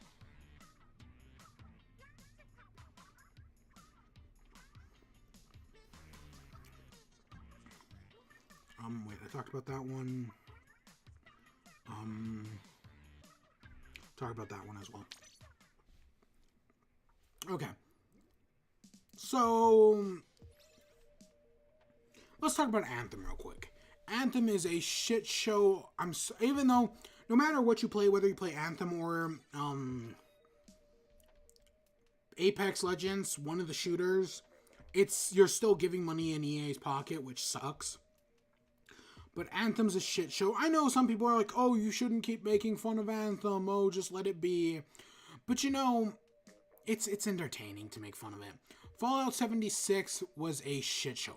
Oh my god, I sat down and watched Joseph Anderson's 3 hours of Fallout glitches. Highly recommended. Oh my god. Like, Fallout, like, Bethesda games are glitchy and whatnot, and you see that while playing. But the way he put it into perspective, like, it jogged all of my memories of, like, Skyrim and whatnot. It's 3 hours long, so it's an investment, but it's entertaining. There's a lot of stuff happens. I do recommend it. But Anthem's a shit show. And yeah, there are some things that are crazy, like, someone noticed that, like, the starting weapon is, just as good as, like, an endgame weapon, endgame quote-unquote. I hate everything. So I like I Hate Everything. I think he's pretty interesting. He does a lot of he has a lot of great content. I feel like I've disagreed with him once or twice, but that's to be expected. But my favorite videos of his are his Destiny ones, because I didn't even like Destiny. So why would I care about a Destiny ripoff? But he did some Destiny videos, and those videos are great. I thoroughly enjoy his Destiny videos, especially because they're like a half an hour long. Super entertaining. He did a video on Anthem. I haven't watched it yet, but but sometime, maybe, yeah, I have to finish the book I was reading tonight. So probably tomorrow. Maybe even St. Patrick's Day is on Sunday. I'm so fucking pissed. Where I live, they don't sell Shamrock Shakes anymore. They didn't sell them last year, and I was like, oh, maybe this is just a one-time thing. They probably don't sell that well here, but they probably won't do it next year. Nope, they're not doing it next year.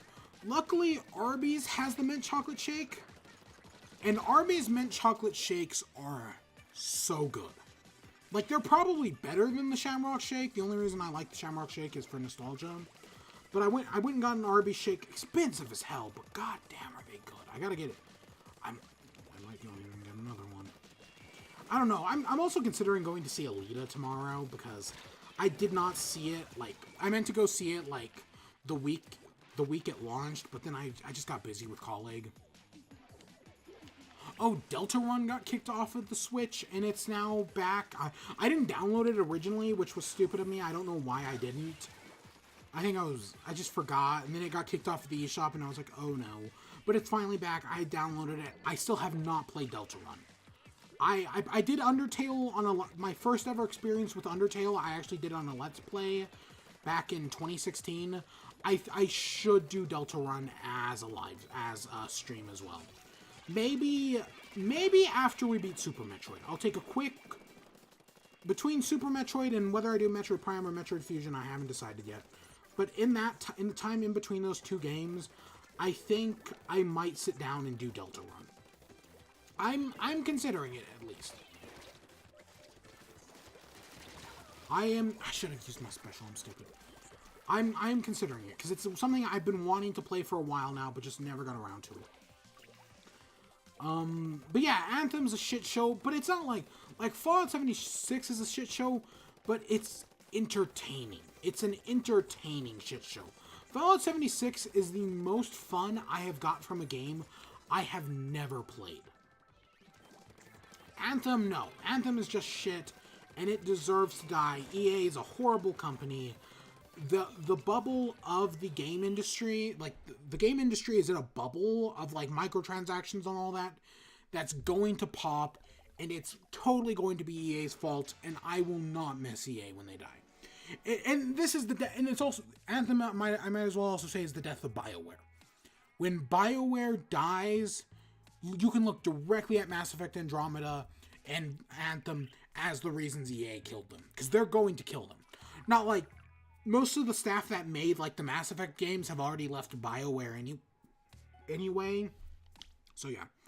speaking of microtransactions, just real quick, Nintendo put out a statement that they actually want less microtransactions in their games because they don't want to gouge the players. They're self-aware enough to know that players only have so much money in a month. That's very clever of them. Again, I respect Nintendo.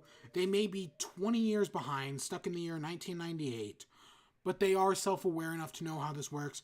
Of course, the developer of the game they were complaining to, the guys who did Dragalia Lost, a game I heard of once, and then I've never seen anything again except for people calling it shit.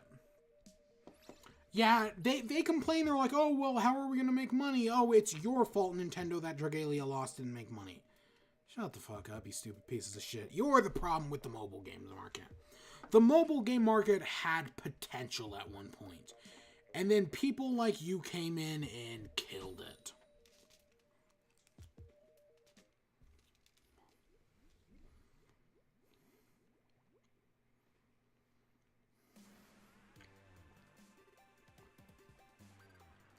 Cut the Rope used to be such a fun game I would play on my phone, and then they switched it to a model where you can only play like a level. You get like 3 levels, and then you have to wait like to recharge, or you pay a microtransaction to play more levels at once.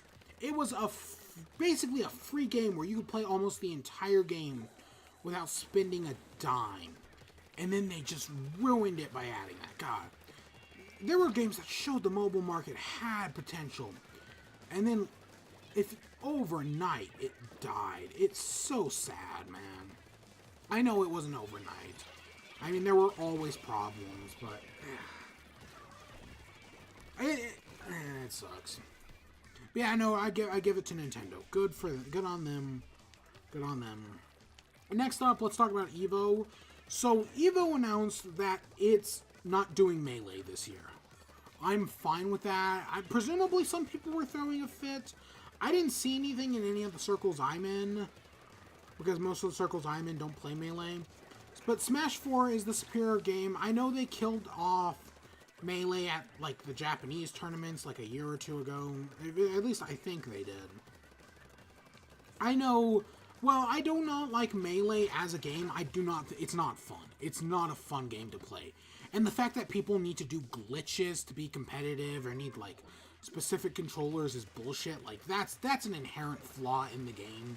Didn't a tournament ban wobbling recently? I feel like that happened. Which, good on that tournament, man. But Melee... I know why... I totally get why people... There are some people who consider it, like, the greatest competitive fighting game of all time. Especially the fact that it still has a scene all this time later.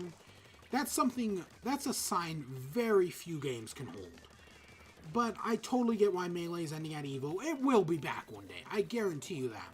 But I also give Evo credit for supporting games that haven't been played before. Or games that are brand new and they might not have a fighting scene after this year, but it's important to at least give them a chance. Melee, I'm fine with you dying. I mean, it's not like you're dying. People are still gonna play you, but I still hate you. Plus, Ultimate is just, your broken game is better, Ultimate's better in every way. People are insufferable. But that's just my opinion.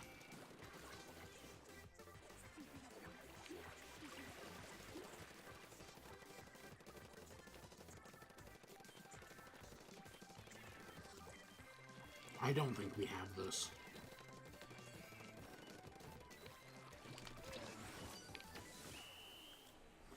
And all the area I just took, they covered up. So, I think we're going to end on Pokemon Sword and Shield. That seems right. So, I guess let's do, so, let's talk about the Sonic movie. So, there's a Sonic movie, been in development. Whoever's playing Sonic,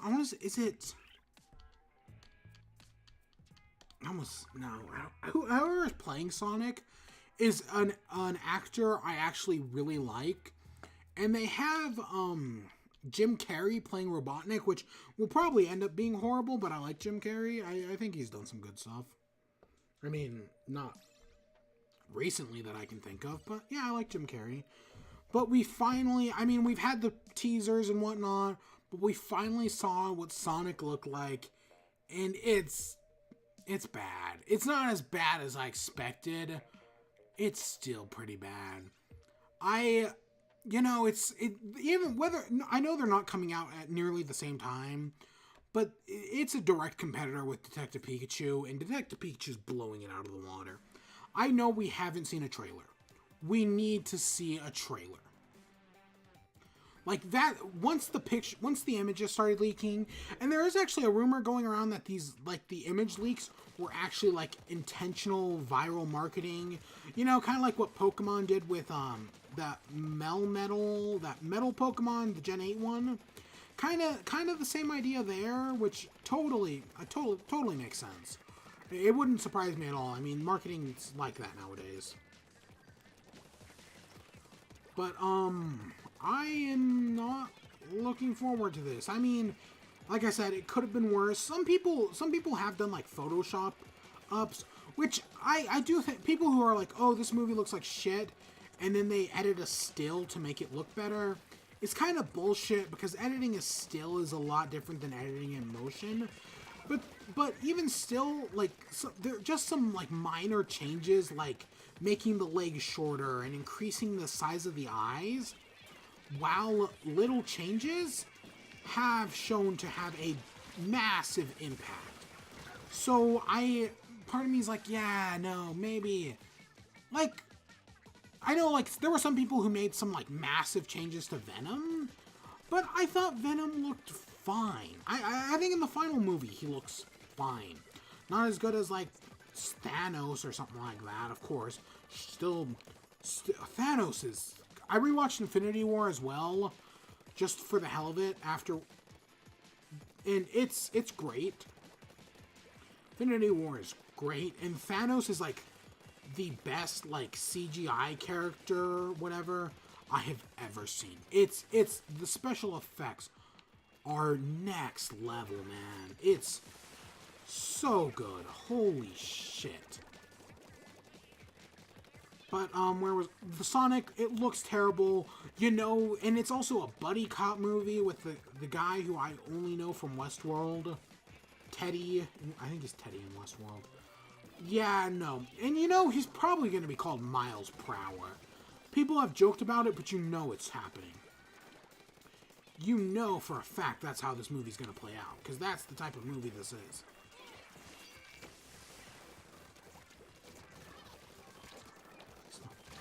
I was hoping I was going to at least kill 2 of them. Stall them, man. But yeah, no, I think it looks terrible. I mean, it could be worse. We need to see a trailer. We need to see it in action. That's gonna, how it moves, how he talks, is he gonna talk? But part of me is like, they should have just took an actual hedgehog and painted him blue. That would have had approximately the same effect, if not a better one. Just, I don't know. I don't think we're reaching, like, the Super Mario Brothers movie levels, but it's still pretty bad. It's pretty bad. I think we actually have this match. Yeah, definitely. But yeah, Sonic does not look good. I will definitely still go see it, even if it's going to be a train wreck. Hopefully it'll be an enjoyable train wreck. I brought this up earlier. There is I didn't actually read it. I just read the headline, which kind of makes things complicated. But supposedly PlayStation might be buying Take-Two Interactive. Take-Two owns Rockstar, which makes Grand Theft Auto, Red Dead. Now, Take-Two is one of the worst companies in video games, up there with the Activision Blizzards, up there with EA, up there with Ubisoft. But because GTA 5 is so popular, not a lot of people call them out for it.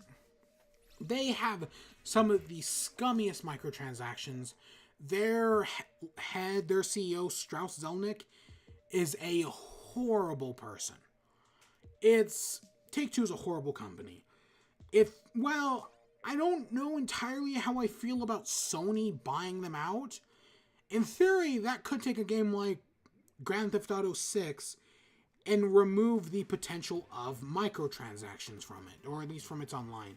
In theory, which is something I am all aboard for, because there's tons of cool stuff in GTA 5's online, but none of it ever made its way to the single player.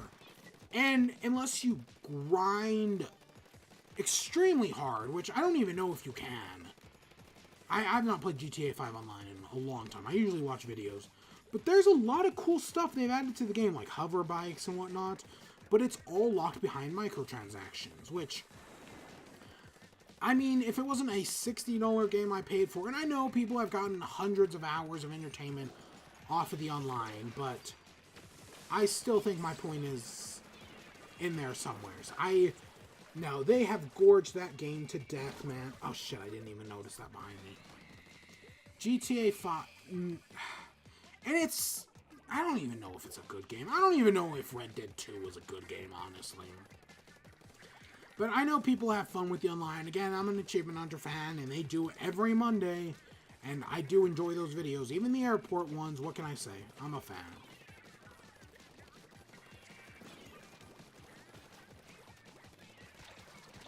Oh god, I was hoping to get a little closer and then I was going to blow him up. But yeah, so it could be interesting. I don't admittedly know off the top of my head what other studios Take-Two Interactive owns.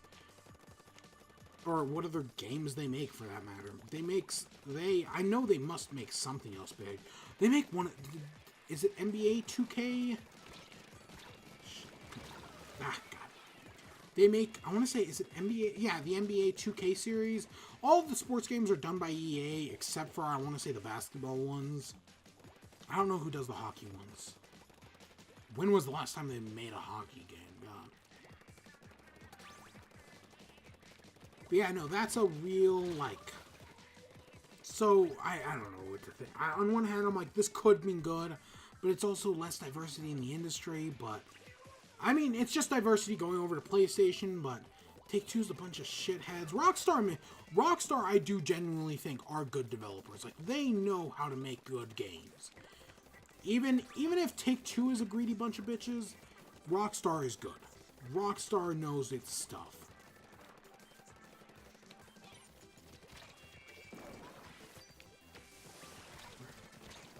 God damn it. We're doing terrible. Yeah, so we'll see how that goes. That broke like 2 days ago. I didn't even watch anything on it. Labo VR. So some people are actually like giving Nintendo shit for this. It's, first of all, Labo is, again, it's still prioritized towards kids. And two, this is not VR. Like, anyone who was expecting a Vive or even PlayStation VR from the Switch, you're a fool for expecting that. How incredibly naive. That was never going to happen. We totally lost this. No, the Switch was never going to have, like, PlayStation VR or Oculus or Vive.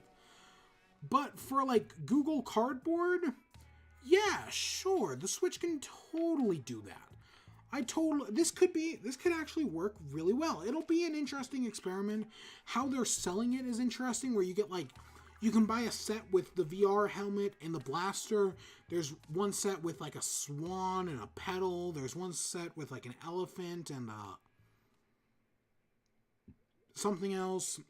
A camera, maybe. Or you can just buy it all as one singular set. That's all very interesting. How they're doing it.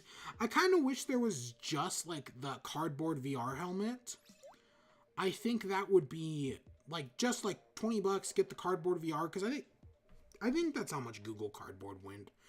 For maybe $20 at most. But no, if you do it, you also got to buy the blaster, which, it's only $40.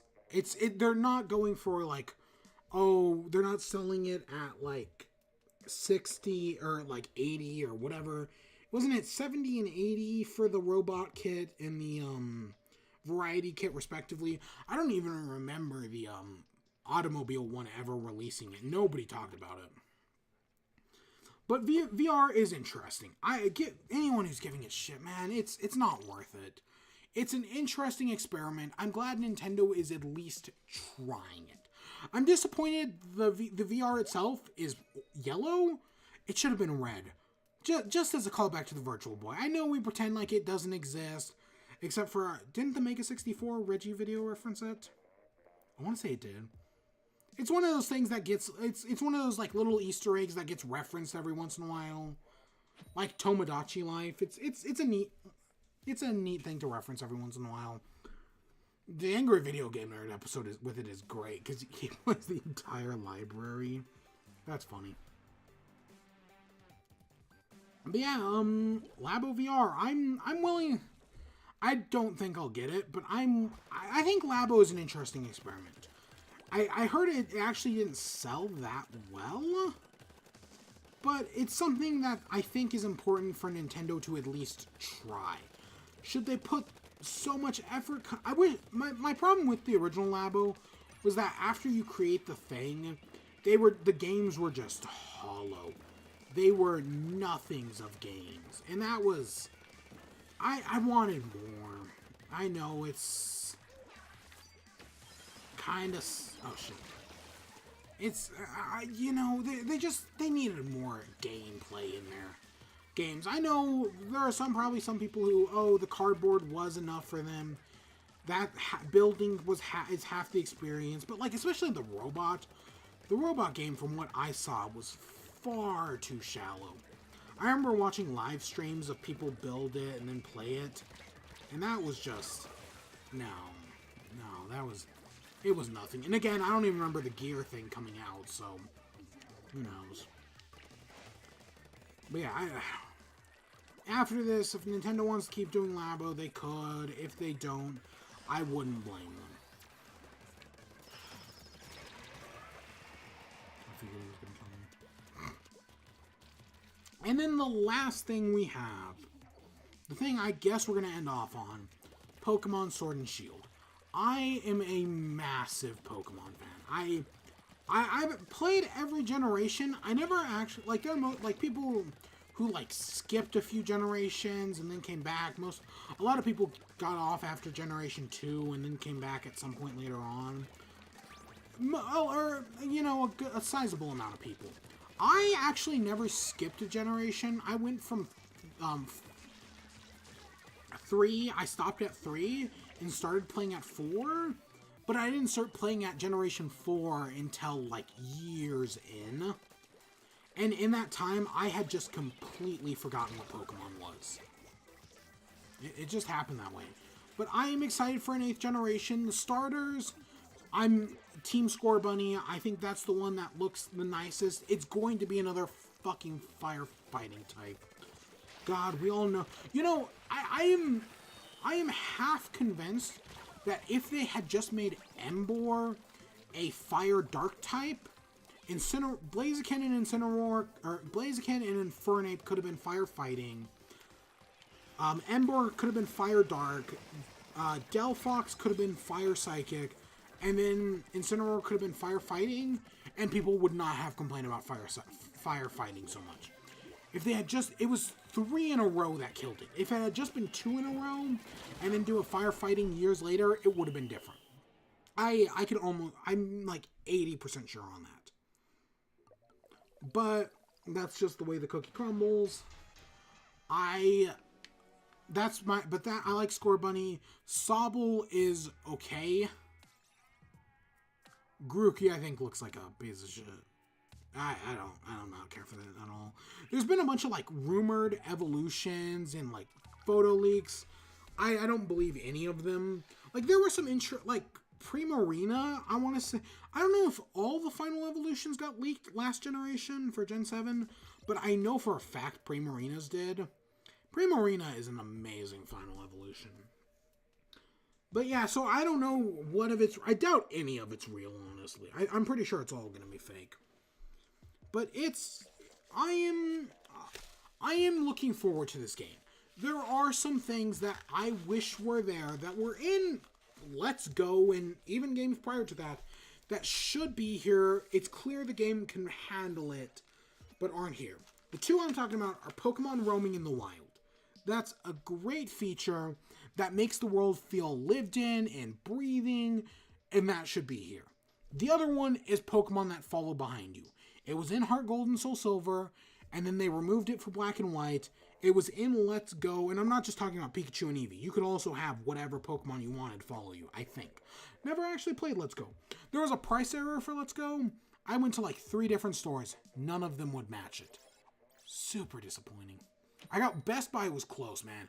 Best Buy, the guy was like, oh, I know exactly what you're talking about, man. It's not showing up in the computer, but let me talk to my manager real quick. We'll get this settled out. And the manager was like, well, if it did this, then I would totally do it. But because it doesn't, we can't, man. Sorry. But I tried. I still have not played Let's Go, though. I do want to. But yeah, so the region itself, based on, like, the UK, but turned upside down. Yeah, no, I think it's a fine design for a region. I said it looks kind of small. And I look back at the Gen 6 map, and the Gen 6 and the Gen 7 map, and those maps actually had a fair bit of detail on them. So I still do think the region is small. But I mean, we'll see. It depends on how it feels. The cities may feel bigger than they actually are. There does seem to be some like there's one part with like a lake in the map. And it looks like you can go around the lake in whatever way you want. There's like a 3-way split at one point, right before entering like the steampunk city. And that makes it look like you might be able to go whatever way you want. I mean, it still seems to... I know some people hate linearity in games. I think linearity is important. Like, you can have a more structured, curated experience. I guess it's the duality of man, right? For if you gotta hate, you love open world games like insert open world game here, but then you also love narrative experiences like The Last of Us, that are super linear or Uncharted. I guess Uncharted's another one. I guess that's just the duality of man. What you gonna do? But no, like linear like games like that, super overrated. We know nothing about any of the characters. We've seen nothing. We've seen they've shown us more of the region. We know none of the Pokemon. I hope we finally get a Dolphin Pokemon. That's something I've always... there's always at least one, especially because I'm choosing a fire starter. I can actually use water Pokemon, so if we finally get that Dolphin, man... Because that was what killed me about Gen 7, was there were so many water Pokemon I loved, but because I liked Primarina, I couldn't use any of them. Because that was my water starter. Actually, I actually played through... I'm still playing through Ultra Sun and Moon, because I picked that up back in November. And then my copy of... I think I'm playing Moon. My copy of Sun is still in the plastic. I haven't even started... I don't plan on it. It's probably going to stay in the plastic until... I don't know, if I meet someone else who wants to, like, play it with me, and we go through both games, but that's not happening for a long time. Oh, so, I just thought of this. So I said, when I got Ultra Sun and Moon back in November, on this show, I said that that's the last generation where I will own both games.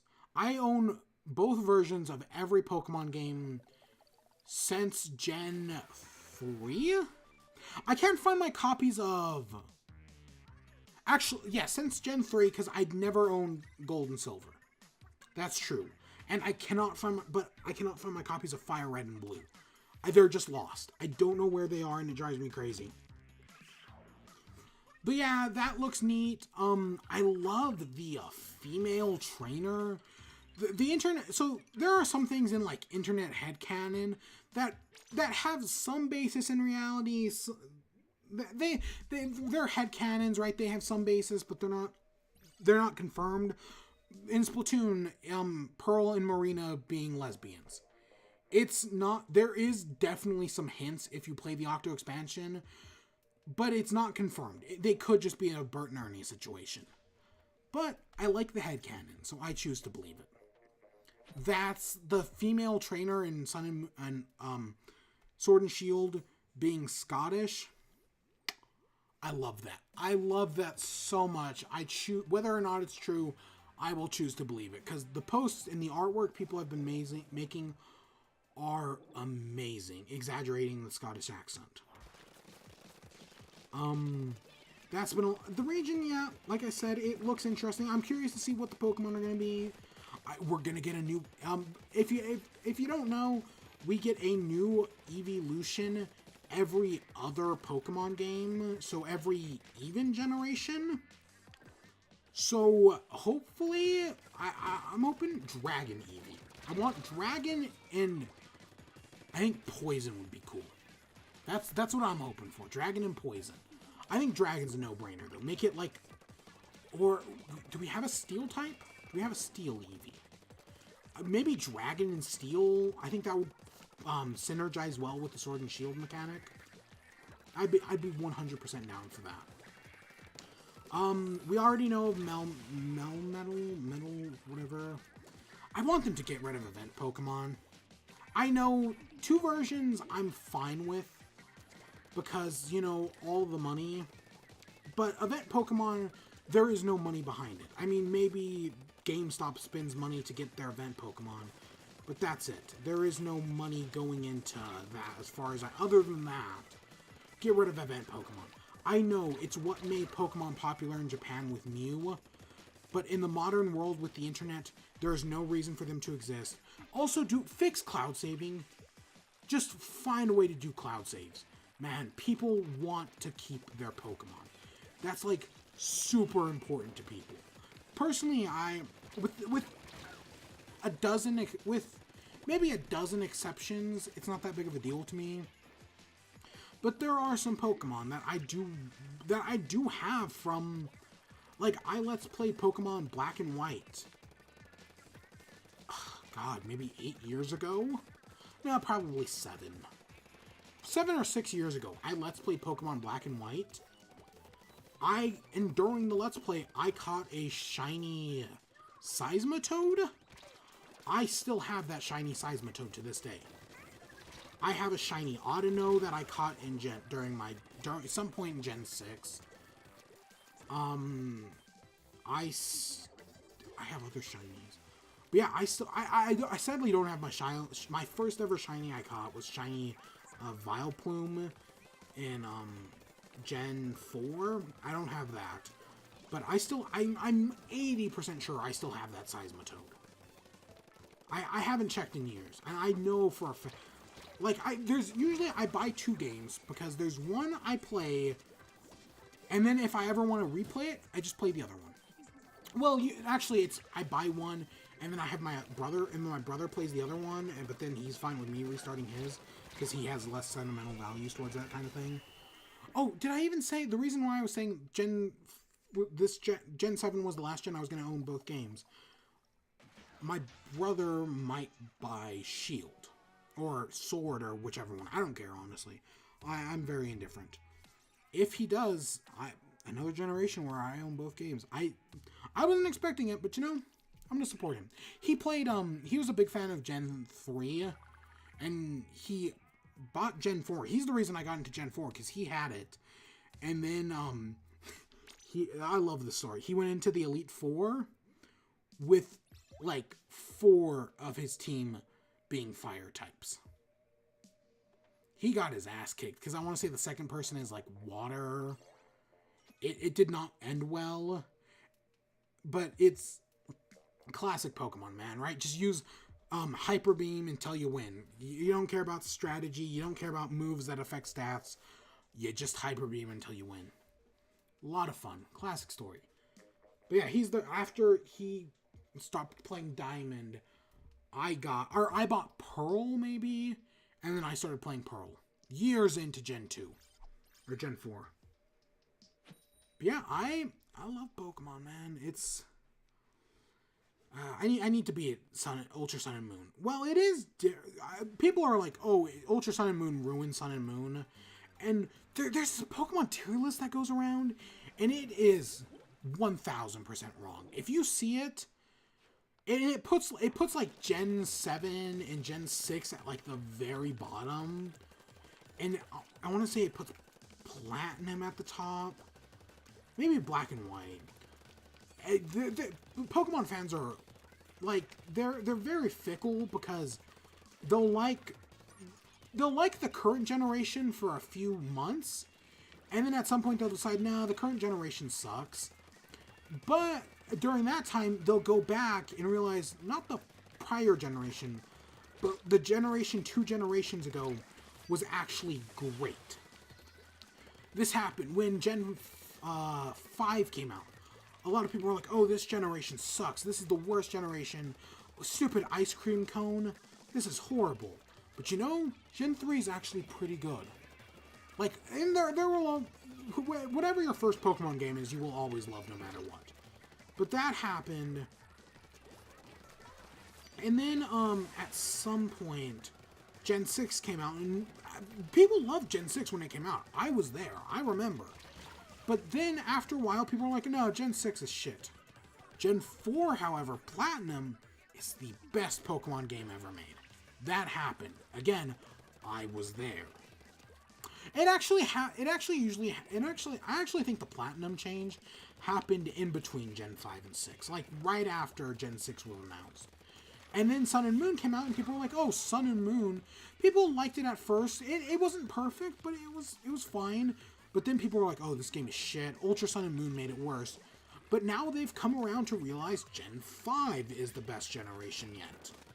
No, and this has happened. I've seen the exact same person where every few years they talk about which generation is the best. And it's worked out exactly like this. I've seen this on several occasions. It's exactly how Pokemon fans work. And so when Gen 8 comes out, I guarantee you people are going to change their minds on Gen 6.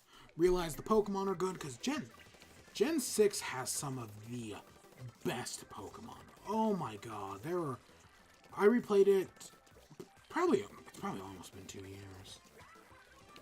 And the Pokemon are so good in Gen 6. Holy crap.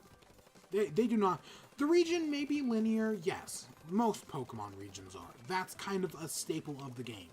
I know people want their open world Pokemon MMO. I don't, I'd be fine for a Pokemon game where you could sit down and like, oh, you've got this world, but you can bring in like 4 of your friends to play along with you. But I do not want an MMORPG. I think in our current landscape of AAA, MMORPGs, always online services, microtransactions, all that, roadmaps, loot boxes, we do not need a Pokemon MMO. I'm just gonna say that. That's controversial. Again, I'd be fine with like an open world generation. Like if Monolith made a Pokemon game in the style of like Xenoblade Chronicles, that would be amazing. I wish after Monolith finishes whatever they're doing, because Pokemon's actually like a small studio of like 150 people. 50 of those people are on one team, 50 of those people are on another team, and the other 50% are like marketing and whatnot. It's a small studio, which is surprising for for what might be the biggest game of all time. At least like the most sold. Like, I know Minecraft is the most sold of game of all time, but if you put every Pokemon game together and like the popularity and the fact that the anime is still going 20 something years later, I want to say 23. It might be 23. No, I think it's 23 actually. It's, God, 20th anniversary does not feel like it was that long ago. But yes, so am I hesitant? We haven't seen much of Ultra Sun, or of Sword and Shield. The names are fine. The names are fine. I liked King and Queen more, honestly, but what you gonna do? I'm hesitant, but I'm looking forward to it. Of course, I'll always play it. Okay, so, and yeah, that's literally that's all 20 plus topics I had. As always, let's end it off by looking around the plaza, see what art we can find. Is that? Oh, those are the one on the left kind of reminds me of like, it's not Kekleta. the Magic Koopa that works for Bowser and is in the Paper Mario games.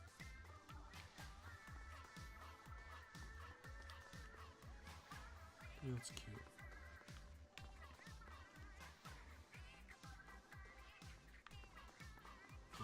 Team Wizard.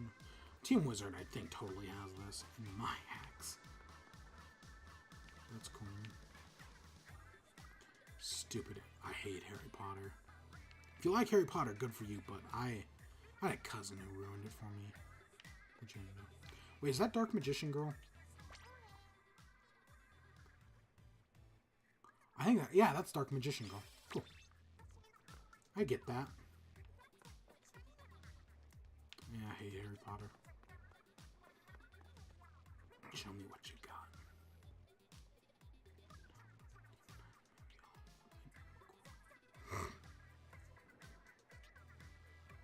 Okay, that's kind of funny.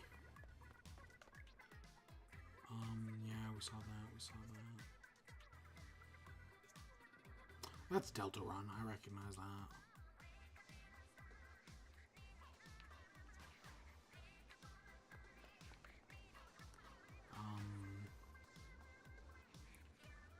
I'm trying to sneak around. Team.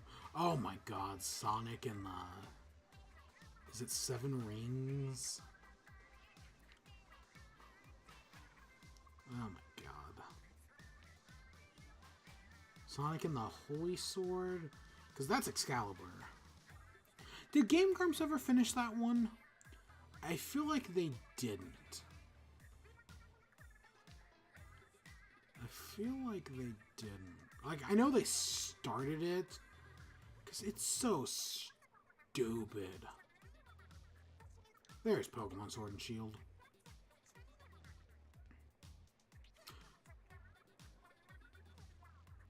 I wonder what they're going to do with the... I mean, if you're setting a region in the UK, I hope the... I know sometimes, like... Sometimes the Pokemon, like... Yeah, you can totally see where they're coming from. Like, Sun and Moon had a lot of, like, tropical Pokemon. So ones like the Reef of, flowers... Is that what... Are they called Reefs? Like, that's clearly inspired by the tropical region. There's, Young Goose is inspired by the history of Hawaii and how you bring in, mongooses to kill off the rats, but, right? Like, that's a real thing, and I like when regions, like, do that. I know some of the earlier regions have less to work on because, again, they're all based on Japan, and the first region has nothing to work on. But you know what I'd love to... I'd love to see the dragon, like, because there's always an endgame dragon, based on, like, the Wyvern, because well, there's Noivern, I guess, but, like, I'd love to see more of, like, a Wyvern-style traditional dragon, the Welsh dragon, the one on the flag. That'd be really neat. There's all these, there's all these fake Pokemon, like, there was a double-decker bus one, there's Nido Queens, there was a cop one that was also pretty good. Yeah, no, I'm excited, man. But yeah, that's all I got for Splat and Chat. Next week, we probably won't beat Super Metroid, but hopefully we'll make more progress. You know, we might actually beat Super Metroid next week. I don't know how much we have. As far as I know, we only have 2 areas left in the game, but I think we might be able to. I admittedly know nothing about Meridia, but we'll see. And then the next... I don't know about our team winning this. The next Splat and Chat will probably be April. I don't think. Unless we do Tetris 99 in chat. I almost did that for the post-Nintendo Direct one. Tetris 99 in chat. That would have been funny. But yeah, that's all I gotta say. Go play Golf Story. Golf Story is so good. Excuse me. I have some books to read. Hope you all enjoyed. Stay tuned for more. Till next time. Peace.